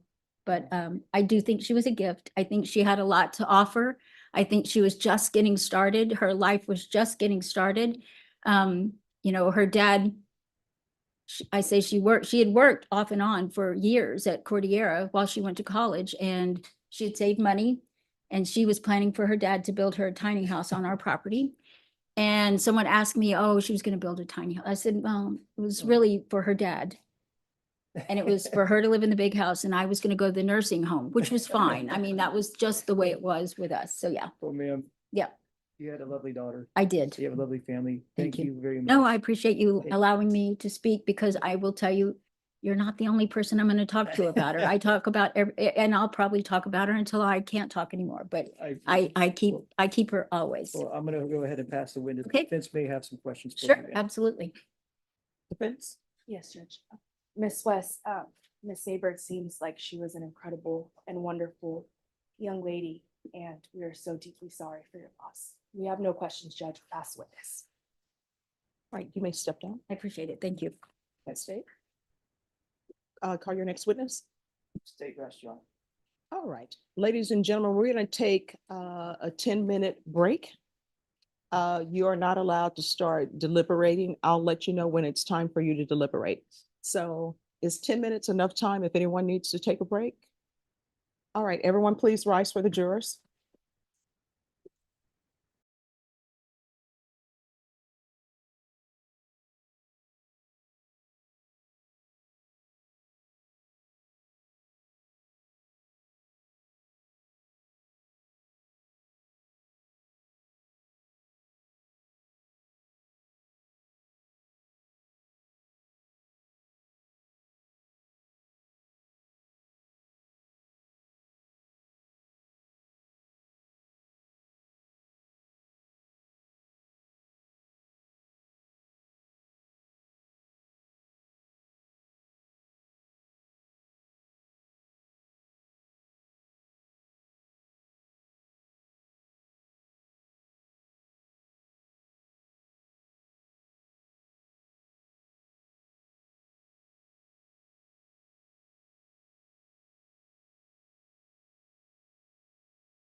sequestered at this time. Because as the defense, we are saying that we are not asking for the sequestration. The reason for the request is because we believe that based upon the jurors' prior experience, if we get done with this at 6 o'clock, they'll come back with a verdict at 6:15 because they do not want to be sequestered. It could influence their verdict in an improper way, their belief that what happened yesterday would happen today. And we would have no problem with the court explaining to the jury if they're going to go back at 6 o'clock that they will not be sequestered at 6:15 or sequestered at all, and they'll be allowed to go home if it comes to the end of their deliberations and there hasn't been a verdict. We believe that this is important to ensure that there is not a quick verdict in order to avoid that sequestration, since we are not asking for the sequestration. Right, and counsel, as I'm sure you're aware, the request that a jury be sequestered may be made by the defense or the state. So just the defense alone stating that they're not going to be asking for sequestration is not something that the state may be requesting. Yes, Your Honor, I apologize. I have conferred with the state and my understanding is that they are not asking for a sequestration either. All right, we're going to have the jury come in and then they will be allowed to deliberate. All right. Your All Honor, right, just, I'm let's sorry, line the jury up, please. I apologize. And just so it's clear for the record, so my request is. I am not going to tell this jury that they will not be sequestered. Yes, Your Honor. The jury is going to be allowed to deliberate. And we will see where we are at a specific time. Yes, Your Honor. I understand. Thank you. Thank you.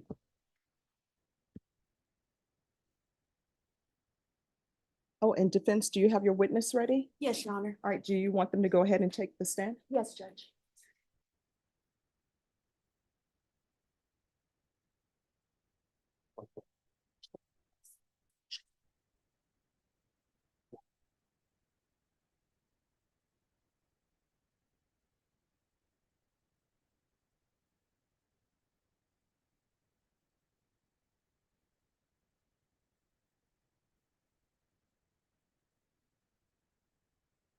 There's a hump at the very bottom. I always try to forewarn people because sometimes it jerks the seat.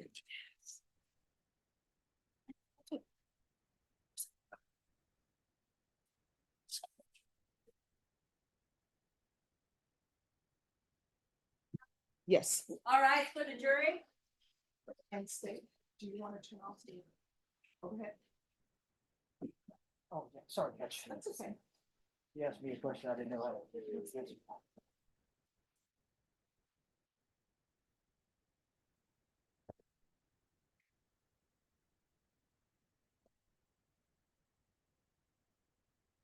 All right, everyone, please be seated.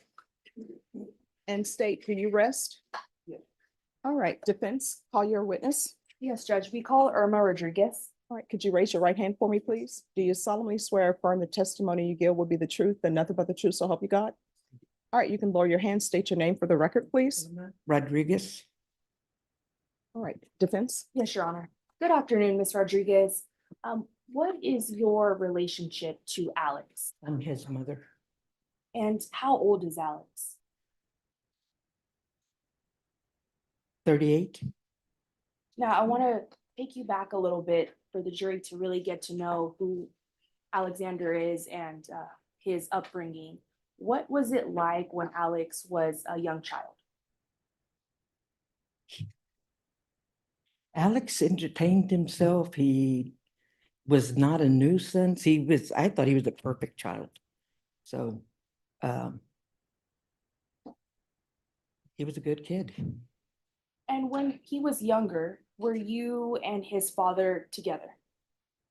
No, not biological. Can you explain that to the jury? His dad now is not his biological father. What happened with his biological father? When I was pregnant, I left him because he was not willing to settle down. So during Alex's formative years, did he grow up with a father? Yes, And who is that? Billy Rodriguez. Is that who Alex calls dad? Yes. But Billy is not his biological father. No. Now, after Alex was a child, what was it like when he was in high school? He was just a normal kid. Um, you know, hanging out with his friends whenever he could and going to school, trying to get him to do his homework, keeping up on it with his grades and Did he meet his now wife, Christy, when he was younger? yes, I believe that they met when they were like in the 5th or 6th grade. And did they have a child together? Yes, yes, What is the name of that child? Caleb, How old is Caleb now? 20. Does Alex have any other children? They have a daughter, What is her name? Aubrey, And how old is she? 16. So you have two grandchildren from Alex that are 16 years old and 19 years old. And what is Alex's relationship with his children? He does everything with his kids. I remember when the kids were younger, especially when my grandson was born, because my first grandson, he meant the world to me. And it was really, we would have to ask Alex and Christy if we could have the grandchildren come over because they did everything together and they're still like that. What about his daughter, Aubrey? She's very smart, very beautiful and very bright. So, and she's so attached to her dad. Is she in high school? Yes, And where does she currently live? well, she lives in Shirts with her mom, but spends a lot of time with Alex in Universal City at his house. And so Alex and his wife are separated, is that right? I believe so. They still co-parent with both of their kids. Yes.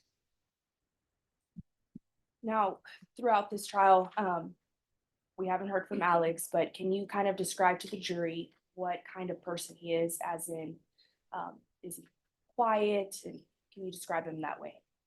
He is very quiet. Alex is very reserved. He just doesn't think that it's, my opinion, that it's necessary that he has to share whatever happens or whatever he hears. He keeps everything to himself. Has he always been reserved? Yes, he has, except whenever there's a situation that he wants to talk about, or other than that, we have to ask him questions to find out. And you've been here with him throughout this entire trial. Yes.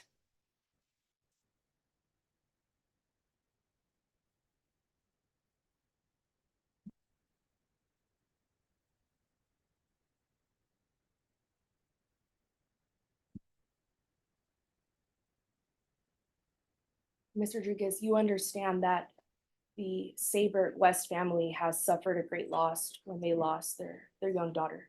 Yes, yes, and I'm sorry for your loss. I'm a mother, so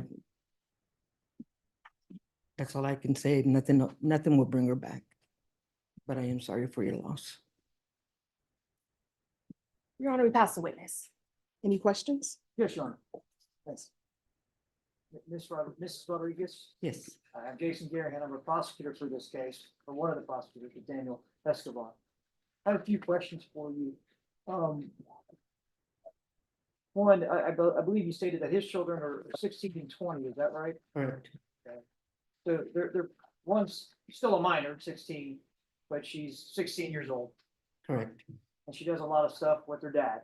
Yes, You heard Barbara West get up there and talk about Alexandra, yes, about what she did with her dad, correct. and how she'd like to go shopping on Thursdays with him. I'm sure that probably your son does that with his daughter, certain things. Is that right? Yes, And you are aware that Alexandra was never going to be able to do that with her father ever again. I am. And you do I realize, am. you do realize that your son is still around. Yes, I am. Even if he goes to prison, he's still going to be around. That's correct. And that someday he'll be able to get out of prison and go hug his daughter, That's correct. both his children. In fact, he had an opportunity to have kids. You're aware of that too. I He didn't, has kids, right? yes, yes, You know, the young lady that was killed for this criminal negligent homicide never had the opportunity to have children. that's correct. And did you talk to your son that night after it happened? Not that night. You talked to him the next day? Yes, Did you say he was at bars? no, Say he was drinking? no, Did you say that it was his fault that this accident happened? no. So he said he wasn't drinking. He said it wasn't his fault. He didn't say it wasn't his fault. Okay, whose fault was it then? He came over and told us that he was in an accident He didn't and ask that a young lady had died and he was crying. And that's one of the very few times that we see an expression like that from Alex, Was he because he's crying? very reserved. Was he crying because he was scared that he was gonna go to jail possibly, or was he scared, sad that a woman died? Because somebody died. Well, you've seen the videos. You've been inside this courtroom the whole time this has been going That's on. correct. Did you see any emotion on any of these body cams of him at the scene?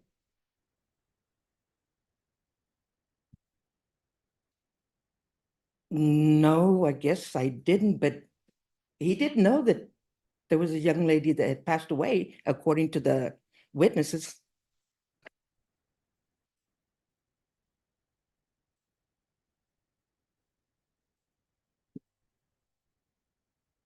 Who saw this vehicle? I did. He saw that vehicle.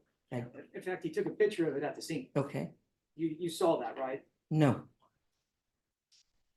Have I seen the picture that he took? Yeah. No, Okay, but you know he took a picture. I think I saw it on the video. You know from testimony that he realized that somebody was seriously injured. In fact, he told USAA that he believed that somebody died. Just 6 days later. What's your question? Well, my question is that you said he was very emotional when he came to talk to you the next day, That's correct. but he wasn't very emotional when he gave his statement to USAA. I wasn't there. You said he was quiet and reserved. Yes, He doesn't share much with others. correct. That's just his nature. So he's reserved and quiet. So you saw the body cams. Was that how your son usually acted? Or do you believe do you know if he was drinking that night? I don't believe he was. He's not anyway, no, I don't. And his truck had just rolled over. And I mean, no one can tell if he was injured or not. I don't think anybody even asked him. I don't know. Well, they asked him actually at least 2 times that I recall Okay. on body cam, where it came into evidence that he was Okay. asked if he'd like to see EMS or get EMS to check out. And he goes, no, I'm good. So you're stating that you don't believe that when he told the police officers that night that he drank 4 to 5 beers, you don't believe that he was telling the truth? Objection, Your Honor, speculation.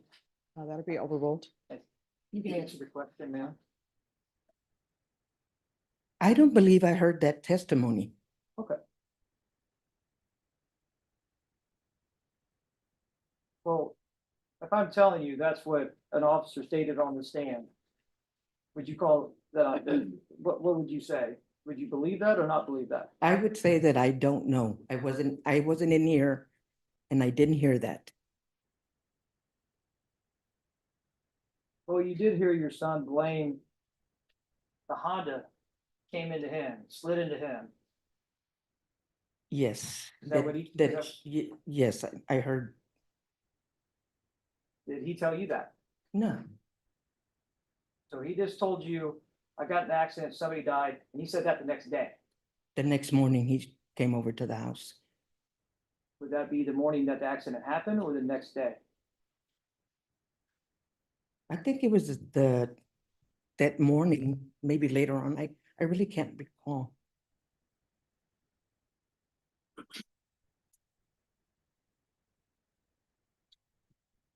Ma'am, do you have any other children other than I do. We have a younger son. the younger son? And then you have a granddaughter that's 16, Correct. and I'm sorry, was that a grandson or granddaughter that's also 20? Grandson. Grandson?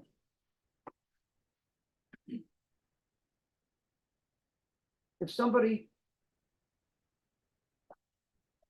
on the highway ran into one of your children or grandchildren going 90, and they never hit the brakes, they don't take any evasive action, and slice through their car, and then blame them for everything that happened that night, Objection, Your Honor, speculation, argumentative. I'll hear the question and then I'll hear your objection. Yes, Judge. and then blame that person that got cut down for everything that happened, and then actually lie about it and say, well, I didn't see them, but then later on says, well, the Honda slid into me. Objection, Your Honor, compound question. I'll Right, withdraw that'll the be question, sustained. Your Honor, and rephrase. Your Honor, we'd ask for an instruction, disregard that question. All right, ladies and gentlemen, you're instructed to disregard that last question and the objection to compound question that will be sustained. Your Honor, we move for mistrial. Denied.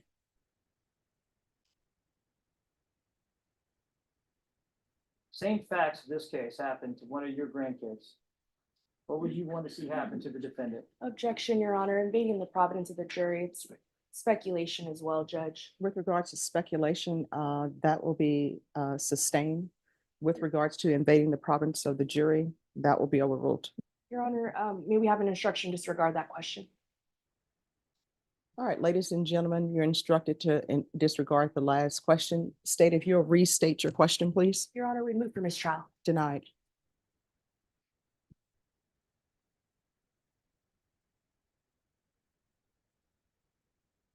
Your son ever lied to you? Objection, Your Honor, and proper character evidence. Overruled.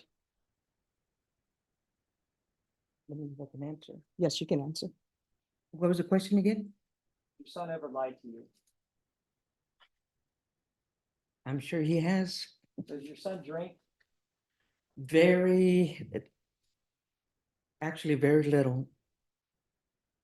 Both of them. Bless him. So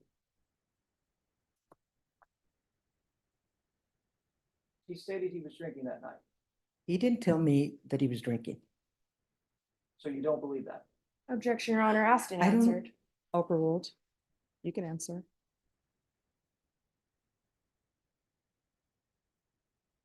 Ask the question again. Well, ma'am, I just find it odd that your son was in a fatality Objection, Your accident. Honor, argumentative. All right, didn't I'll, finish my let me hear the question and then I'll hear your And objections, counsel counsel. testifying, Judge, just the way he started his question about what he thinks is odd. All right, that will be overruled. I'll hear the question and then defense, you can make your objection and the court will make a ruling. Find it odd that your son did not share you any specifics or any type of details about a crash where a young lady died and that he was involved in. Objection, Your Honor, argumentative. Overruled, And counsel is testifying, Judge. overruled. You can answer the question. Like I said earlier, he's very reserved. He doesn't share a lot of information. That's just the way he is. He's always been that way. And is that with everybody, including? you? Yes. So like the police officers, he wouldn't be sharing information or Well, I mean, if you ask him a question, he's gonna answer it. press witness young? Nothing further, Judge, may this witness be excused? Is the witness excused? Yes, you are. All right, you may step down. Okay. Defense, call your next witness. Defense calls Bianca Zapata.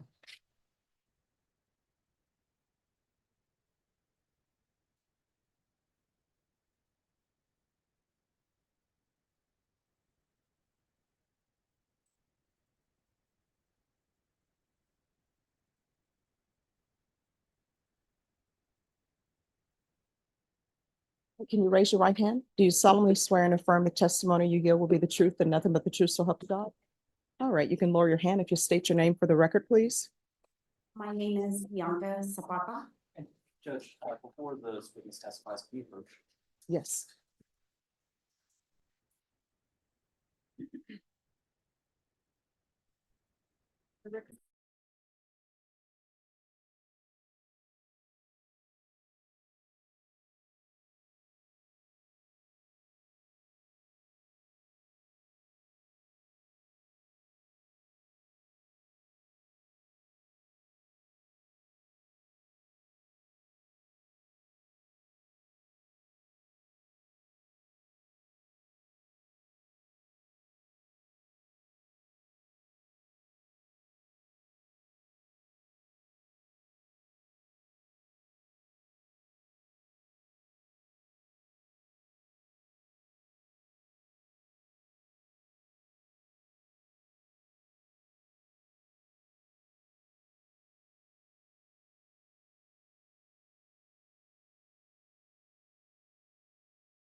step down.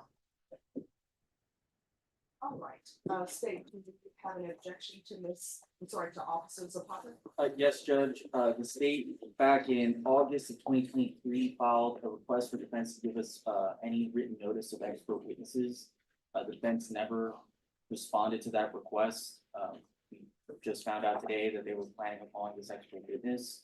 The state's concern is that at this time, we've been given no notice as to exactly what she's gonna testify about. This is a field of expertise that Ms. Zapata, over years of working in the Bear County system would have. It's not something that the average lay person would have, so we would object. And I can tentatively propose my request for notice that I filed. I can also tender it to defense. If you wish to mark it as an exhibit.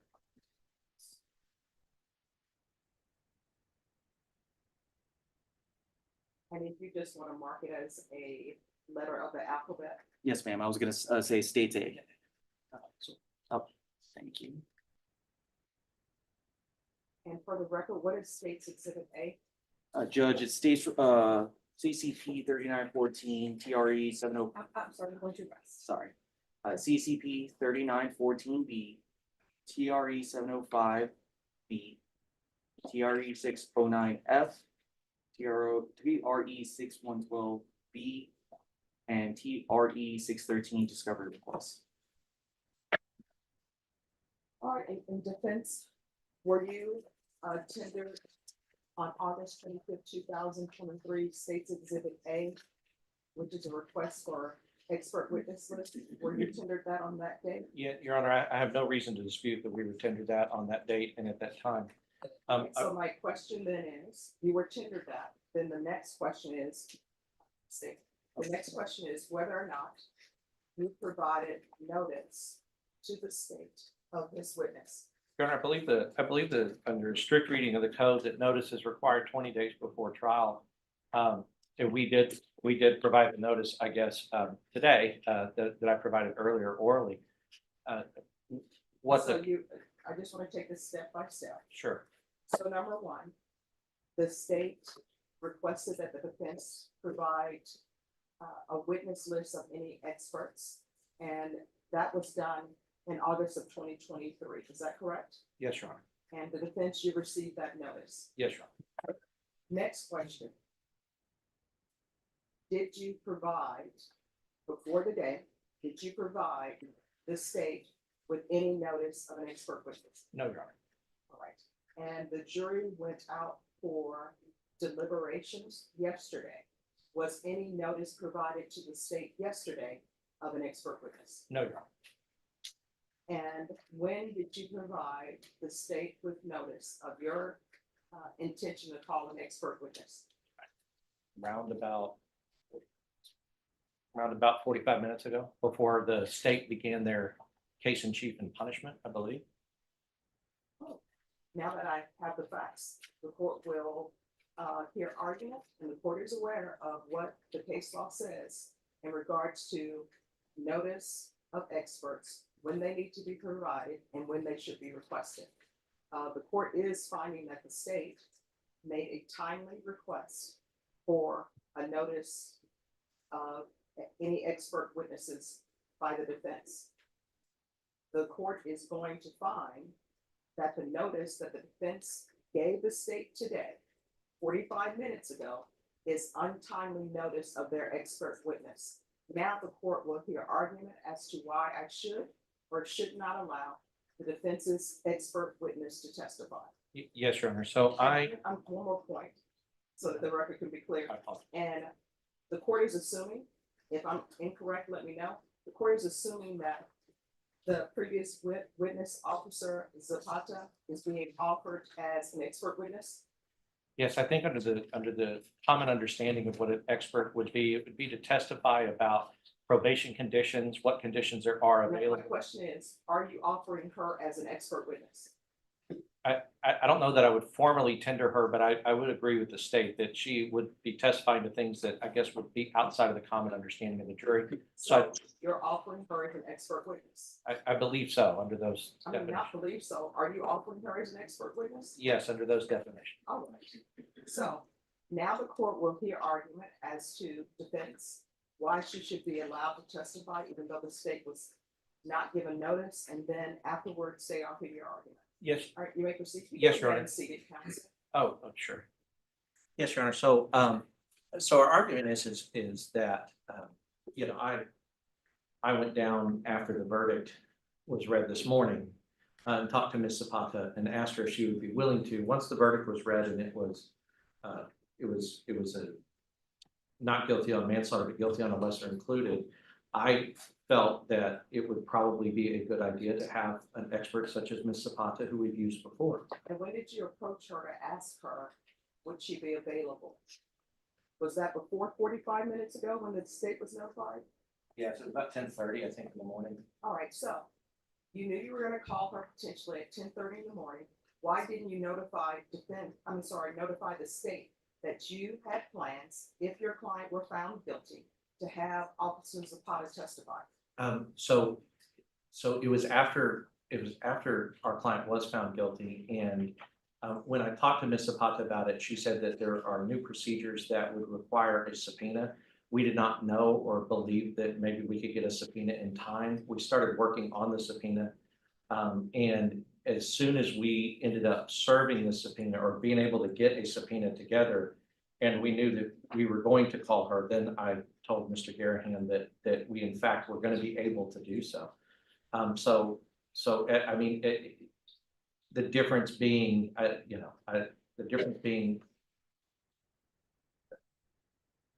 for me, once we didn't know if we could get an instanter done in time. And it turned out that we could. As far as that goes, it's just, I guess, counsel error.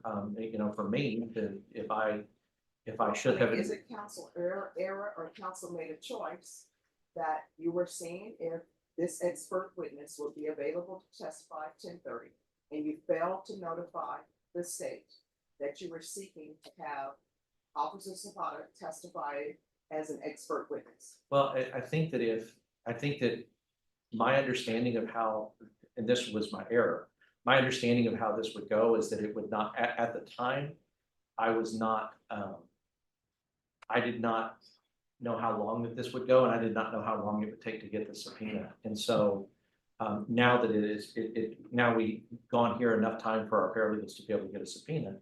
Do you think it's fair to drop an expert witness on the state during the punishment phase? You knew potentially that if you could get a subpoena served, that you would be calling this witness, and you knew at 10:30 and you still didn't inform the state. Well, I guess I'll say that if the court is asking me that question. Yes, I am. Yes, so this is not an expert witness that has any kind of knowledge that the state doesn't already have. No, but this is an expert witness that you're calling. Otherwise, what is the point of people filing motions, asking people to let them know who their expert witness is, if nobody's gonna abide by those rules? They're just gonna come in and say, well, I decided to call this witness 45 minutes, at 10:30 a.m. And I'm gonna let you know just now and drop it on you. I understand the court's point. I guess what I would say is if I were telling them that a neurophysicist was about to be called to testify to his brainwaves, I would agree that they would be completely on their back foot. But here's the thing, you don't get to decide when a party requests notice of expert witnesses. You do not get to decide what kind of expert witnesses it is. So if the state were to drop an expert witness on you right now and did not give you notice of it, you will be arguing something different. State, what is your argument? Your Honor, again, I filed this in August of 2023. This is almost a full year ahead of this trial. They've had ample time to respond to this. From the beginning, even with the charge of manslaughter, probation was always still available to their client. They could have always said that we plan on calling someone from the probation office. It's something that, again, this is this possibly second to last or last witness that they may call. And we had no notice that they were going to be calling this witness until about 30 to 45 minutes ago. Again, the state's objecting. Just out of fairness, we've been providing lists, expert witness lists for almost a year. We've been giving that notice to the defense. I believe we have been starting it since almost a year. So we've been more than forthcoming about our witnesses and our experts. So again, it's something that we would just ask that she not be allowed to testify. All right, state, I understand, your concern. And yes, you should have been given notice of this expert witness. However, part of the court's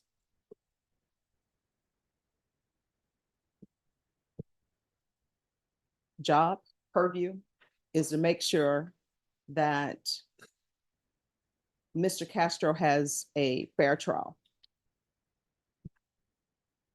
What I'm going to do, state, if you would like to continue this to tomorrow to speak with the expert witness before they testify, we can. Or if you would like to speak to the expert witness now, I will give you opportunity to do that. Can I just one moment? Yes.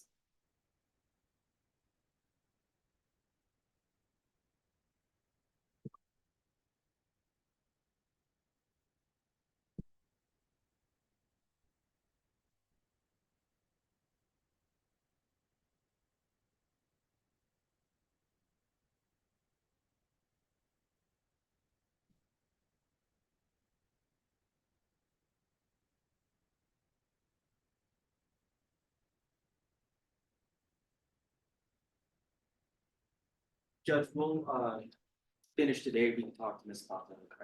All right, then I'm going to give everyone a brief, well, not really a brief recess, but state you will have opportunity to speak to the expert witness as long as you need to. Thank you, Judge. Thank you. You're welcome.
All right, Deputy Laura, if you could line the jurors up.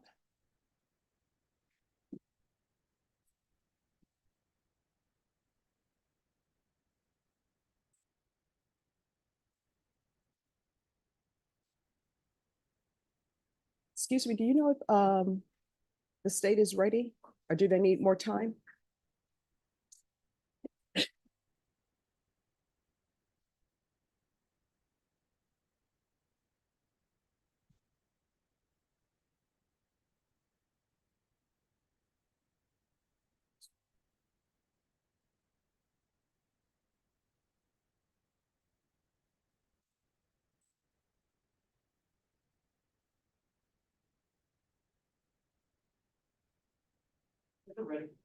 All right. All right, we're going to go back on the record. State, are you prepared to proceed? Yes, Judge. All right. Deputy Laura is going to bring the jurors in. And Officer Zapata, if you'll retake the stand, please. Yes. I don't know, there's something going on in court. Everybody has a cough now. You know, they've never changed. I don't think they've ever changed the filters at this courthouse. Well, Norma, I could be wrong. So I'm not going to put that out there. Maybe they have changed it and we just don't know. We're ready. All right, for the jury.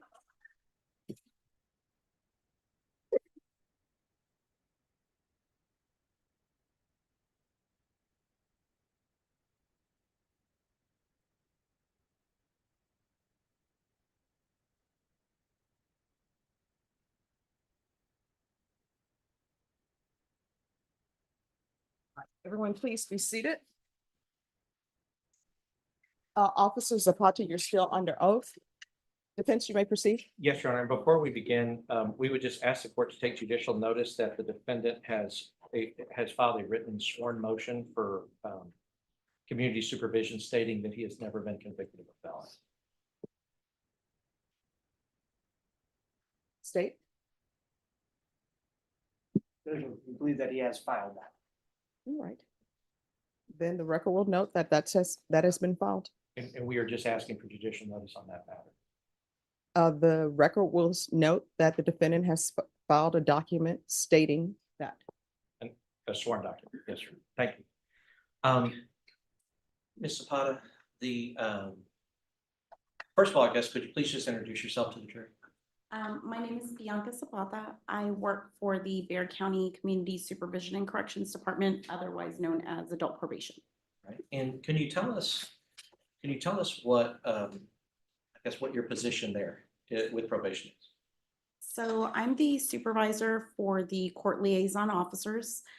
So every court on the criminal side has a probation officer assigned to that court. So my role is I supervise all of the probation officers that are over in the felony courts. Now, as far as probation, can you give the jury an overview of what felony probation in particular, what it entails? So felony probation, probation in general has initially when the judge orders somebody or grants probation or a jury grants probation, a person that starts supervision initially will go through an intake process, an orientation, and we will go over conditions of probation. There are some conditions of probation that are standard. They apply to everybody that's on supervision. And then there's other conditions of probation that are ordered by the court. And so our role as probation officers is to ensure that the individuals that are placed on supervision complete those conditions of probation during their term of supervision. And as far as in your experience, have people who have been convicted of manslaughter and or criminally negligent homicide been placed on probation? Yes. And are you currently, or is the probation department currently supervising such people? Yes. So I want to talk about some of the conditions that you talked about in a felony, and we can kind of keep it to felony, and you have plenty of experience in felony probation. Yes. All right. So the conditions that we're talking about, does that include a person has to be monitored for up to 10 years? So an individual that's placed on probation, if they are adjudicated or found guilty of that offense, when they're on a felony probation, they can have a term up to 10 years. And the other conditions that are pretty standard across all probation is that they cannot consume drugs or alcohol. Correct. And how does probation department make sure that the person is not consuming drugs or alcohol? So the probation officers, we do not conduct our own drug testing. So we do have a third-party vendor, an outside lab that an individual is instructed to go submit their drug test. And that's done at the discretion of the officer or as the court orders. That individual is then instructed to go to the lab. They do the UA collection and send that off for processing, and then we're notified of the results. Is there also, as conditions of probation, can restitution be assessed for the people that have been harmed by the defendant's actions? Yes, that is correct. Restitution can be assessed, and the probation department is responsible for collecting that restitution and then dispersing that. And as far as some of the other conditions, I guess ultimately are the conditions of probation set by the court? Yes, And those conditions, can they range from a person having a curfew, yes, from a person having to wear a GPS monitor, yes, a person having to be frequently tested for drugs and alcohol? yes, Can it also, are there conditions of probation that a person has to go serve 180 days, up to 180 days in the county jail? yes, And that's as a condition of the probation, so they have to serve every day of that 180. yes, that is correct. As far as the, I guess, some of the other conditions, are there conditions saying that a person can't go to a certain place or certain type of place? Yes, And are there conditions that say that a person can have no contact with other people that they may have harmed or their family? yes. And so ultimately, have you seen in your experience that people can be, that people that are successful on probation and successfully complete it? Yes, I have seen individuals that complete their term of probation. And have you also seen people who have not successfully completed their probation? Yes. Now, if a person violates these rules and its conditions of probation, what does the probation department do if they find out that they've been violating those rules? So we, to a certain extent, the probation officers can have some type of discretion in order to sanction individuals, address violations that may have occurred, but ultimately it is our responsibility to ensure that those violations are reported to the court. Of course, timely, accurately, and so that can range from any type of violation. So any of the conditions that have been ordered, it would be the responsibility of the probation officer to notify the court. And as far as once the court is notified, have you seen that people on probation that have violated their probation have a motion to revoke that probation? Yes, there are individuals that have a motion to revoke filed. And motions to revoke probation can, if the court determines that the person violated, if the court wants to, the court can take that person off probation and sentence that person to prison. Yes, And I guess whatever the underlying prison sentence was that they're on probation for, they can go for up to that amount of time. yes, Now, just to be clear for the jury that I have asked you, you're normally in this 399th District Court now. yes, I've been covering in that court for a couple of months. Right. And as a supervisor, sometimes you're called to go to different courts and covering courts. Yes, But you don't know anything about the facts of this case, and I didn't talk to you about the facts of this case at all. I'm just asking you the general conditions of probation that you're aware of. that is correct. All right, Your Honor, I'll pass it with. State, I'm just curious, Ms. Zapata, when were you asked to testify for defense? I was approached this morning And have you ever testified for defense counsel before? for this defense counsel. Yes, ma'am. Yes, How many times? I believe one time before. What type of case was that? It was an intoxication manslaughter, if I am correct. And talking about probation and manslaughter, how often, based off of your training and experience, have you seen someone get probation for manslaughter? I don't see it all that often, but there are individuals that are placed on supervision for those offenses. And you mentioned something about an underlying term. Can you explain to the jury, what does underlying term mean? So an individual that's granted regular probation, they have their underlying term, which is the maximum amount of time that that individual would serve in prison. And then they have their probation term. So you could have an individual that has a maximum of 10 years in prison that they would serve, depending on the level of offense. And then they could be on probation for up to 10 years. How's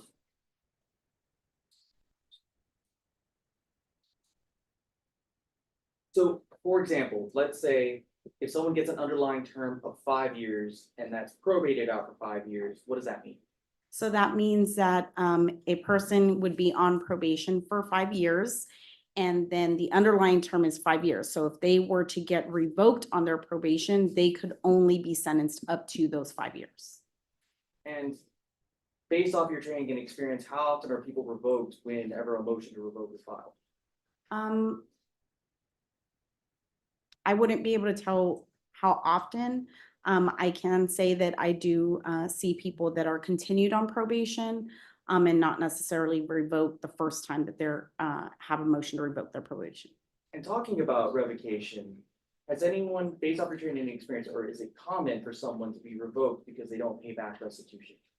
I wouldn't say it's very common. And you talked about, you spoke about a few alcohol and drug treatment programs. Well, wouldn't someone who's gonna go into one of those programs, wouldn't they need to be honest about the drug and alcohol use? So anytime that the probation office does offer substance abuse treatment, so we do have a unit within our department that does those assessments. It is determining the level of treatment is based off of a self-report. So the individual would have to self-report their substance use, current or history, and then the assessor would make the appropriate determination on what level of treatment would be appropriate for that individual. So if someone weren't honest about that, then there may not be a proper determination as to where they need to go. Correct. If they do not self-report substance use issues, then the assessor may not be able to make a determination on an appropriate level of treatment. And the defense counsel brought up that sometimes people succeed and sometimes people fail on probation, is that correct? Yes, But whenever you look at someone when they're starting probation, you're never able to say whether or not they'll be successful. that is correct. That's what it's. Defense? Yes, just so I can clarify, because I think the state said it, I wasn't talking about drug treatment programs. What I was talking about, and I think you understood it. What I was talking about is on every person who is on probation, no matter what offense that they're on probation for, there's drug and alcohol testing is a standard condition. Correct. Right. So if it was burglary of a habitation and they went into somebody's house and had nothing to do with drugs, they would still be checked for drugs and alcohol because you're not allowed to use those on probation. That is correct. All right. So as far as, I guess as far as the,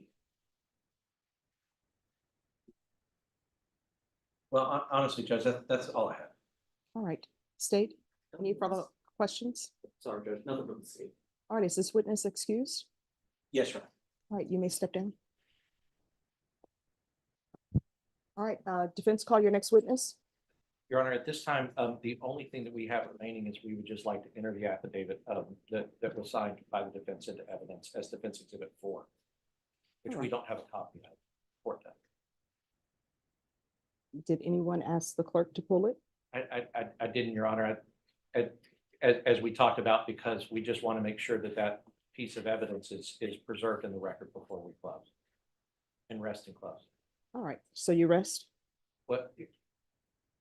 I can't until that goes into evidence. Well, counsel, are you going to ask the clerk to pull the document? Yes, Your Honor. I would like to ask the clerk to do that. May I have an opportunity to do that? Yes. Thank you. I apologize for the delay, Your Honor.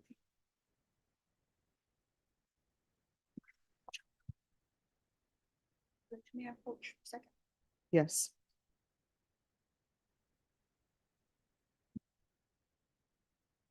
Just wanted you to know that, for purposes, the hearing outside the presence, there was already a 4. So I don't know if you need to know or we need to go to 5.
And I'm told by the court reporter, the correct number would be number 5. Thank you, Judge. Here, at this time, we would offer defense exhibit number 5. Yeah, for community supervision. This time the state just objects to hearsay. Ground rules.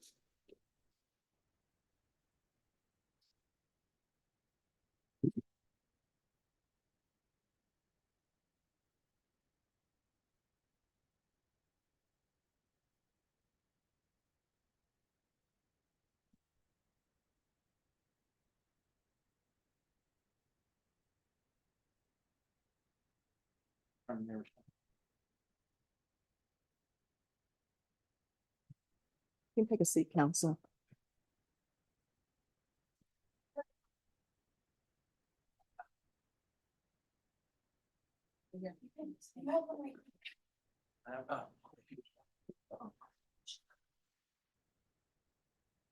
All right.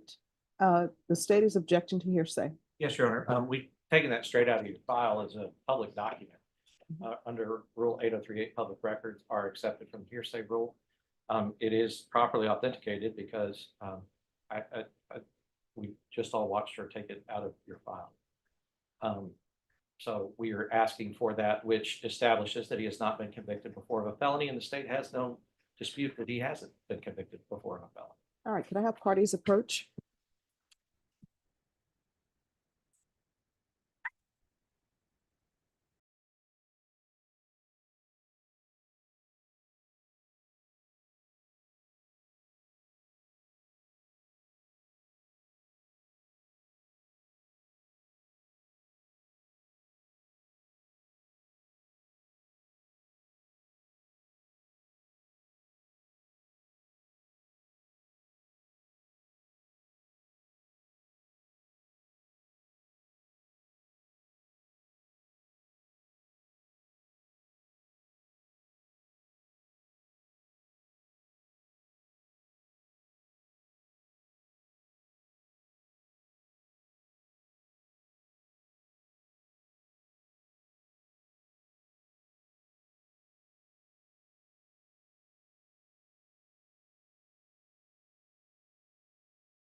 Right, defense.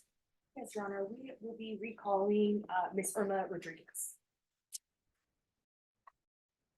First name? Irma?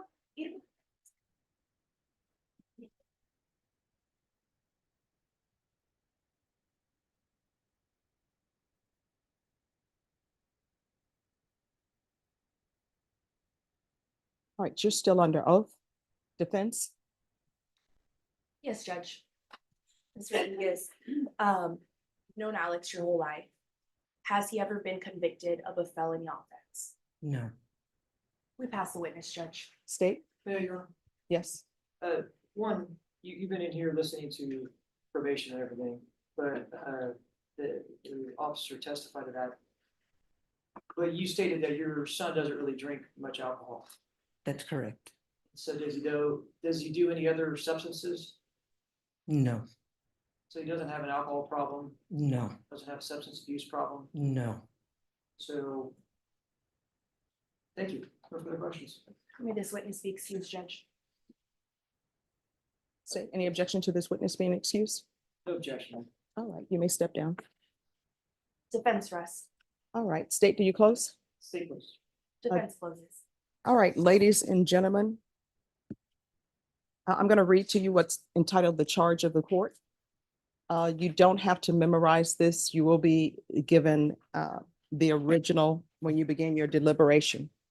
Charge of the court on punishment. Members of the jury, by your verdict returned in this case, you have found the defendant Alexander Castro guilty of the lesser included offense of criminally negligent homicide. Also, by your verdict, you have found that the defendant used or exhibited a deadly weapon, namely a motor vehicle, during the commission of the offense of criminally negligent homicide. It is necessary that the jury assess the punishment for this offense. You are instructed that the punishment for criminally negligent homicide, where it is shown on the trial of the offense that a deadly weapon was used or exhibited during the commission of the offense, and that the defendant used or exhibited the deadly weapon, is confinement in the Texas Department of Criminal Justice Institutional Division for any term of not more than 10 years or less than 2 years.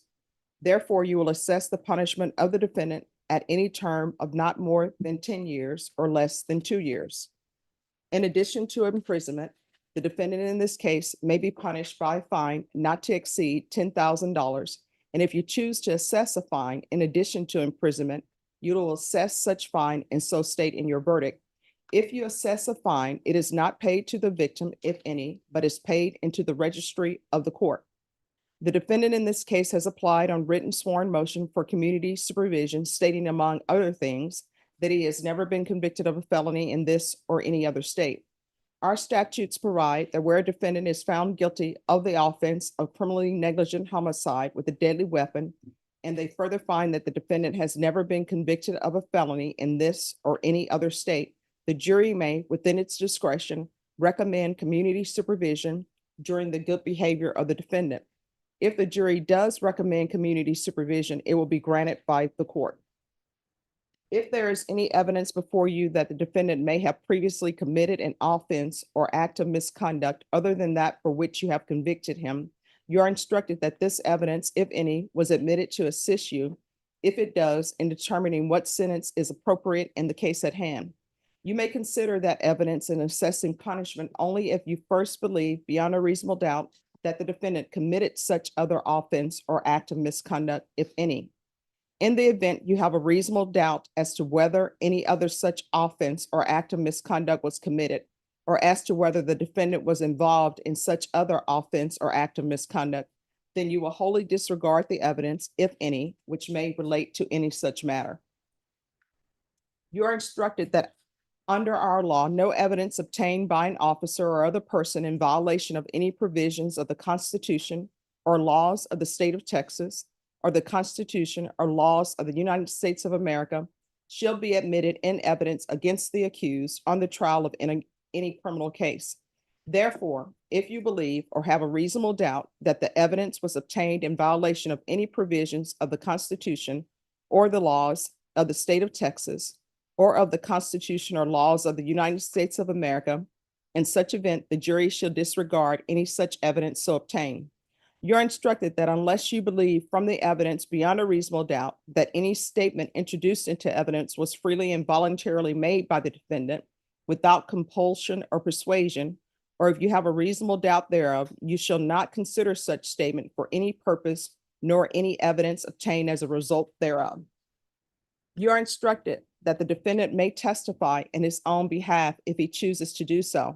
But if he elects not to do so, that fact cannot be taken by you as any circumstance against him, nor prejudice him in any way. The defendant has elected not to testify in this punishment phase of trial, and you are instructed that you cannot and must not refer or allude to that fact throughout your deliberations or take it into consideration for any purpose whatsoever. In your deliberations, you may consider evidence introduced during the guilt phase of the trial, as well as any evidence introduced at the punishment phase of the trial. Under the instructions herein given, it will not be proper for you in determining the penalty to be assessed to fix the same by lot, chance, any system of averages, or any other method than by a full, fair, and free exercise of the opinion of the individual jurors under the evidence admitted before you. You are instructed that you are not to let bias, prejudice, or sympathy play any part in reaching a punishment verdict in this case. The length of time for which a defendant is imprisoned may be reduced by the award of parole. Under the law applicable in this case, if the defendant is sentenced to a term of imprisonment, the defendant will not become eligible for parole until the actual time served equals 1/2 of the sentence imposed. If the defendant is sentenced to a term of less than 4 years, the defendant must serve at least 2 years before the defendant is eligible for parole. Eligibility for parole does not guarantee that parole will be granted. It cannot accurately be predicted how the parole law might be applied to this defendant if sentenced to a term of imprisonment, because the application of that law will depend on decision made by parole authorities. You may consider the existence of the parole law. You are not to consider the manner in which the parole law may be applied to this particular defendant. A suitable form is attached hereto for your verdict if you should care to use the same. However, such form is not intended to influence you in any way in arriving at your verdict. In any event, your verdict must be unanimous, in writing, and signed by your presiding juror. Respectfully submitted, Judge Stephanie Boyd, 187th District Court, Bexar County, Texas, and suitable forms are attached. All right, each side you have 15 minutes. State, are you prepared? State reserves full time for me, please. All right, defense? Yes, Your Honor. May I have a moment to set up the technology? Yes. Thank you, Judge. And would you like a time announcement? Yes, Judge. May I have a 5-minute warning? Yes.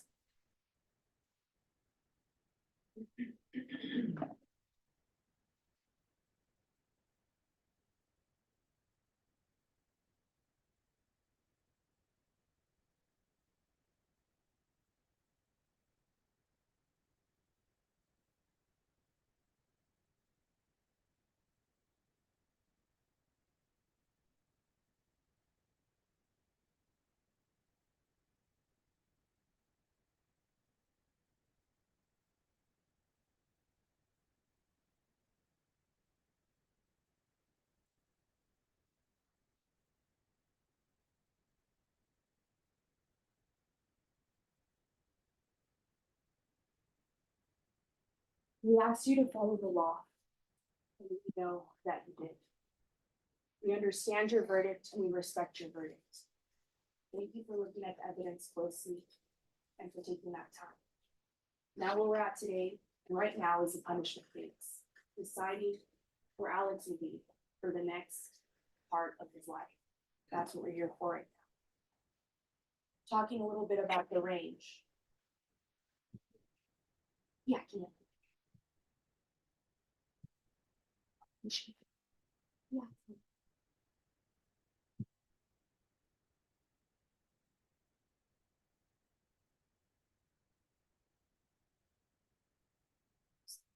And defense, I've paused your time. Thank you, Judge. I'm sorry about that. Okay. Thanks. The range is 2 to 10 years in prison or probation. And we're asking you today to give Alex probation. And I'm going to walk you through why he should be given probation and what that means in context. Right now, what we just heard is punishment. And the state, this table over here, is allowed to bring you any bad thing that Alex has ever done in his life. They're allowed to bring to you any person that he has hurt. What we heard right now is that they brought you the worst thing that he has ever done in his life. They brought you one night to depict what you should do for the rest of his life. Now, we brought his mom today. We didn't bring her to excuse his behavior or to defend him. I know she got a little defensive up there. Of course she is, that's her son, and she is scared to lose him. So please do not hold that against Alex. We just brought her to testify a little bit about his life and who he is as a person and his own family. What we know for a fact, and I don't think that can be contested by either side, is that Alex never meant to hurt Miss Saber, and he never meant to kill her. He never meant to hurt anybody. This is not an intentional act that happened. We know that. Now, when you go back there and deliberate, this will be in the charge, and it says that it will not be proper for you in determining the penalty to be assessed to fix the same by lot, chance, any system of averages, or any other method than by a full, fair, and free exercise of the opinion of individual jurors, meaning cannot be determined, okay, you want this number, I want this number, let's just do this number. The evidence has to be analyzed by each and every one of them. You will also read in the charge that you can, or you should know that there is parole law. There is a certain time where someone is eligible for parole. But it's also in the charge that you should not use that in determining what kind of sentence you want to impose. And the reason for that is we do not know what the parole board would do. We do not know if they will deem someone is able to leave at half-time, 75% time, or even the full time. You should know that whatever sentence you give, if you go that route, will be the full time, most likely. Now, context, this is where this comes in. A 10-year term in prison means that Alex has extensive criminal history. He's been a felon. He obviously is not. We brought that before you today. That's what a 10-year sentence looks like. That's somebody who's been in trouble with the law, who is a felon, and has had second chances. That's not Alex. It's also maybe somebody with a history of reckless driving. Could be, they could have brought to you his driving record that says, okay, he's had 5 tickets for speeding, he's had this many accidents, he's done this, that, or this with other people. He's hurt people before, people have had to go to the hospital. And that is not the case today. Alex does not have a history of reckless driving that has not been brought before you. That is also what a 10-year case would look like. If you've heard evidence that this has been an ongoing issue in his life, that this is not the first time that this has happened. A 5-year case, somebody who's had prior second chances, somebody who's been given an opportunity before, maybe by a jury, somebody who's messed up and has been given that chance again to redo their life. And that is not the case here. There has been no evidence about that. Another 5-year case in prison could maybe mean there's no Shayna Lassel and there's no issues with SAPD. And again, I want to remind you, we're not using that to excuse him. We're using it to provide context. If there was no Shayna Lassel, if there was no SAPD not putting warning signs, then maybe 5 years in prison would be appropriate. Because then at that point, he would have just crashed into somebody on the highway when there was not standstill traffic. Those are not the facts in this case. They are not. What we do know is that Shayna Lassel, who created this chaos, who made Miss Siebert stay there in that line, we know that she was given a citation that night and dropped off with her husband. And we know that the SAPD officers were given a suspension by the department. And now we have Alex. He's the only one over here. We heard that Alex is a dad. He has his 2 kids, Aubrey and Caleb. And we know that Miss Siebert's death nothing can bring her back, nothing. And the pain that that family feels, we cannot even imagine. And that is not to go, what we're not trying to say is ignore that pain because he has 2 children. What we're trying to say is sending him to prison will compound that pain. And it will mean 2 other young adults, a 16-year-old girl and a 19-year-old male, will be left without their father. And what does that mean? What kind of trauma at that point will they have? We know that he's important to them. We know that he's somebody who cares for them and supports them. And that's another family that's going to be broken. So that brings us to why we are asking for probation today for criminally negligent homicide. And that is because Alex has the ability to be on probation. We did not hear of any violations since he's been awaiting on bond. We did not hear anything. They could have brought you. He failed to report to his officer. He failed a urinary analysis test. Anything like that. Any single thing that he's been watched for. Every step that he's taken has been examined for the last 2 years. And we do not hear about any mistakes that he has made. And that means that Alex has the ability to be on probation. Not one violation. Probation means, 1, after today's verdict, he's going to be a felon. He's going to be a felon for the rest of his life. That is the truth. And it also means that he'll have to report to somebody.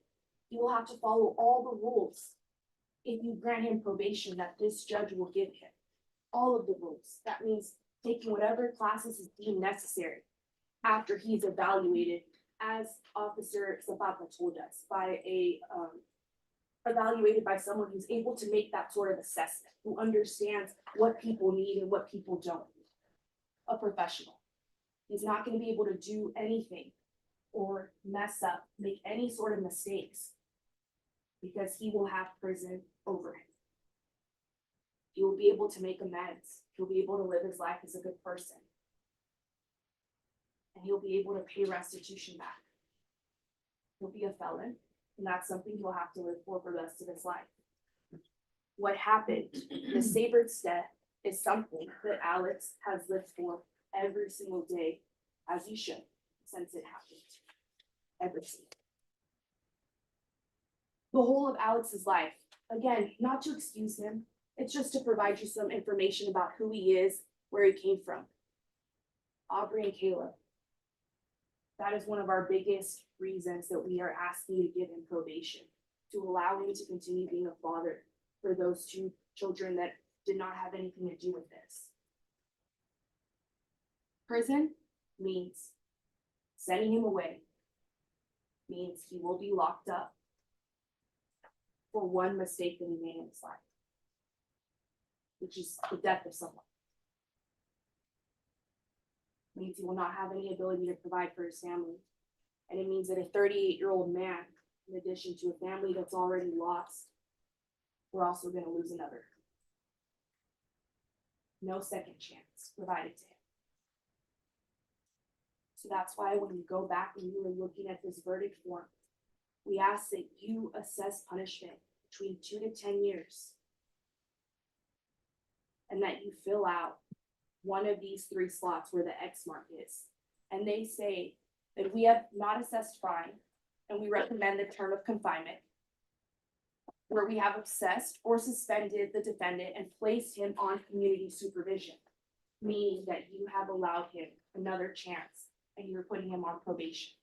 Rather that be 8 years or 10 years on probation. The second one means that he will also have a fine. And the third one also means that he will have a fine. But all those 3 choices, 1, 2, and 3, means that 5 minutes. yes, Judge, thank you. His application for community supervision has been accepted. Punishment and context. We're asking you to give him another chance. We're asking you to think about what is just in this case. We're not here for revenge. That's not what this is about. Nothing can undo what has been done. I know Alex wakes up every day and wishes he could do something to undo it, but it can't. And that's why we're asking you to grant him community supervision. Allow him to be a felon for the rest of his life. Allow him to make amends however that is. Allow him to be with his two children, Aubrey and Kayla.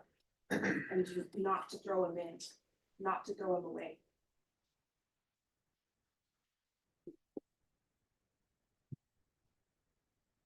State, Thanks, Judge. would you like a time announcement? Yeah, 3 minutes, Judge. Mr. Chairman, can you get the mic? I think the computer is now. All right. Oh, That one. this one right here. Yes. Very good. All right. Well, ladies and gentlemen, I'll be the last one to speak to you today. And we're gonna go back and deliberate and determine the outcome of this trial that we've been here for. I'm gonna tell you this, that just touching on some of the things that defense counsel brought up, about no second chance, no throwaway. He got a big second chance. This individual over here has more second chances than a cat has lives. I mean, you had the police department that messed up a little bit. You have us prosecutors that might have messed up a little bit, but the fact is, he did what he did. And still, I was surprised, still blaming others, still blaming the Cicel lady. I mean, if that's the case, ladies and gentlemen, go back there right now. I'll stop. You go back there and give him probation. Because they're still blaming somebody that had an accident down the road. That means every single one of y'all could have slammed into the back of anybody and blamed people up ahead. Take no responsibility for your own actions. That's what this individual over here has been doing throughout this whole trial, the whole trial. Y'all went back there, came back with criminally negligent homicide, 2 to 10 years. He gave them another second chance there. I respect your decision. I understand your decision. But he was facing 2 to 20 before. Now he only has 2 to 10. And they still asking for another second chance, another bite of the apple. That woman right there, that young lady will never have another second chance. This family over here will never embrace her again, ever. But let's give him another second chance to hug his daughter and hug his other daughter and hug his family and love them. But you know what? He's gonna have that chance. You can send him to prison for 10 years and he's gonna get out someday and he's gonna say, I got away with it. Because the cops messed up. Because that lady down the road got in an accident. Prosecutors didn't do a good enough job. That is done today. Done. That's Alexandra Shea West Cyber. When he met that man over there that night, that's what she ended up as.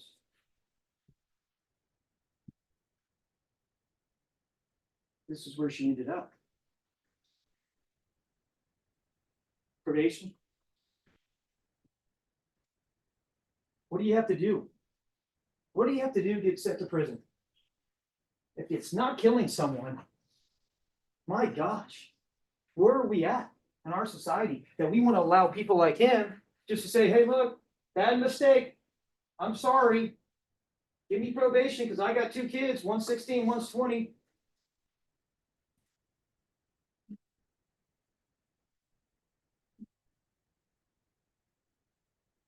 This is the definition of substantial, not definition, but substantial risk, unjustifiable risk. A gross deviation from the standard of care that an ordinary person would exercise under all the circumstances viewed from the actor's standpoint. Let's talk about that. You've already gone over this during Bill, for instance, but he was going 90 miles an hour, and even from his own mouth, when you talk to USAA, it was 65 miles an hour. So that's 25 miles an hour over the speed limit when he slammed into Alexandra's car. 25 miles an hour over the speed limit. And we all know, you saw the speed limits out there was 45. He knew it was under construction. You look at those USA documents, he said it was new construction. He knew all this. And still, he's blaming Alexandra for that Honda slid into me. All the evidence in this case, all of it, says he slammed into the back of that young lady and sliced through her freaking car. And in an instant, 24 years is gone. The rest of her life is gone. Let's give him probation. Go back there and give him probation. No. How? Look at everything else. No breaking. From all the evidence, no breaking at all. Scientific evidence, the math, pictures at the scene, none of that. No evasive action. Highway was under construction. We got 45-mile-an-hour zone. And let's talk about drinking 4 to 5 beers, and it's after 2 a.m. in the morning. What closes at 2 a.m.? You've heard all the evidence. You're smart people. You'll know. And where did that tracking send him? Where was he for those hours before he slammed his car into that car and killed that young lady? No, we can't tell you he was inside that bar. But you're smart people.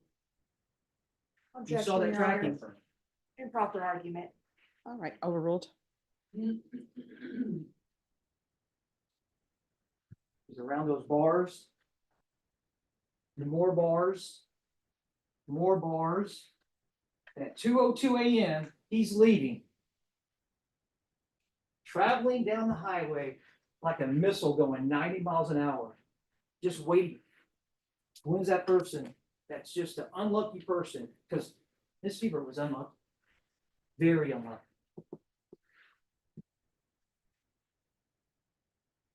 The defendant said he saw an 18-wheeler, said he saw the Honda slide into him. At times he said he didn't see it. Things that he says and other people saw, taillights as far as the eye can see. Remember Josh's testimony. As far as the eye can see, taillights. Everyone else saw it. Everyone. Because there's only one person that slammed in the back of her car or anybody else's car that night, and it was him. And he wants probation for it. Even two of the vehicles, an 18-wheeler and the car right behind the 18-wheeler, which he said he was behind the 18-wheeler, I might add, had their hazards on. You saw the picture. There was a clear line of sight for half a mile. Blame the victim again. Blame the officers. Blame the other driver. Everyone else stopped. Everybody else slowed down. Everyone else avoided a crash. Everyone else noticed the traffic. Everybody else knew the risk of driving on a highway, especially going at a speed of over 90 miles an hour and not hitting the brakes. She slowed down. Alexandra did. Everyone else except for this man, this defendant that's asking you for probation for killing a young lady. He was concerned. What was he concerned with? You saw the body cams. Watch him again if you like. But I'll tell you right now, he was concerned about his golf clubs. Carrying those golf clubs around. Dropping them. Those officers messed up. I agree. They messed up big time. But let's not mess up again. This man deserves 10 years. What was he doing? Literally minutes after the wreck happened at 2:21 a.m. Calling his wife, come pick me up. That was on body cam. You heard Paul Martinez testify that he called his wife. He let him borrow his phone. Minutes after, he's worried about going home, getting his golf club and going home. Not caring about anybody else but himself. At 2:36 a.m., Alexandra's still at the scene. NES arrived at 2:38. She's over there lying in a pool of blood, breathing her last remaining breaths. And he's calling his wife saying, I need to get a ride home now. He deserves probation. He's concerned about going home the whole time. Takes photos. Photos. He wants more photos of her vehicle, like a trophy.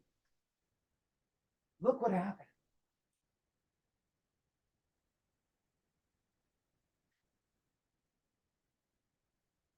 He lied about hitting those brakes. He proved that. I know we're here during punishment, but he lied. He keeps lying. In fact, he blames Alexandra. He says that Honda slid into him, and he says that at 4:22 a.m. He lies. The evidence shows that he slammed into the back of that car. Stop blaming everybody else and take responsibility. I mean, Alexandra is never gonna grow up.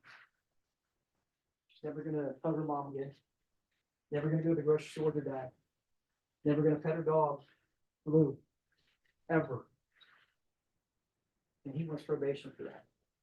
He took away a life. And he's only had to give up 10 years of his life. That's it. He took away 50+ years of Alexandra's life. 50+ years. She was a giving, kind individual that would probably be embarrassed that we're in here arguing over her and saying what type of life she led.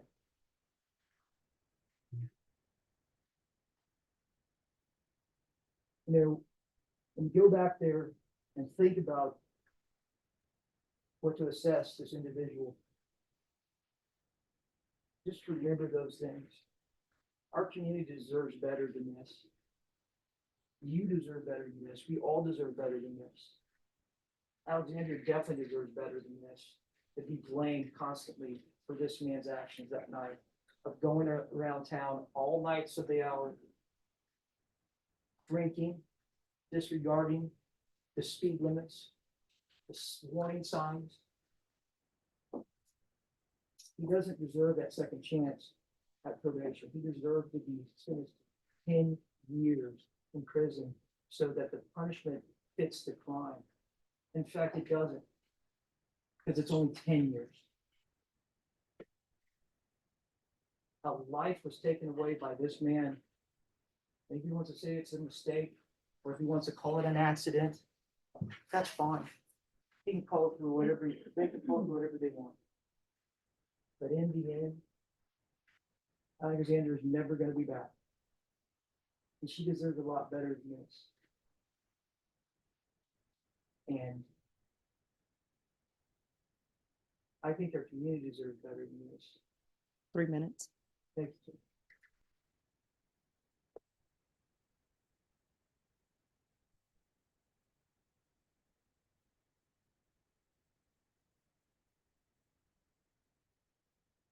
You gave him half.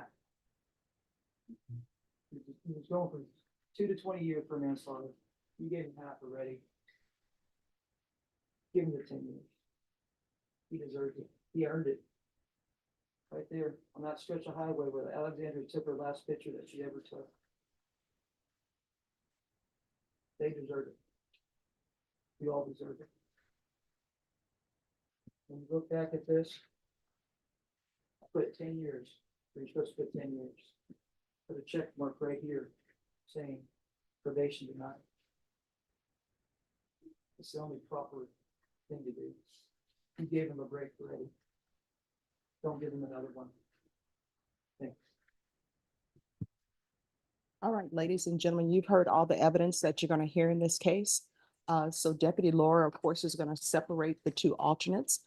All please rise for the jurors.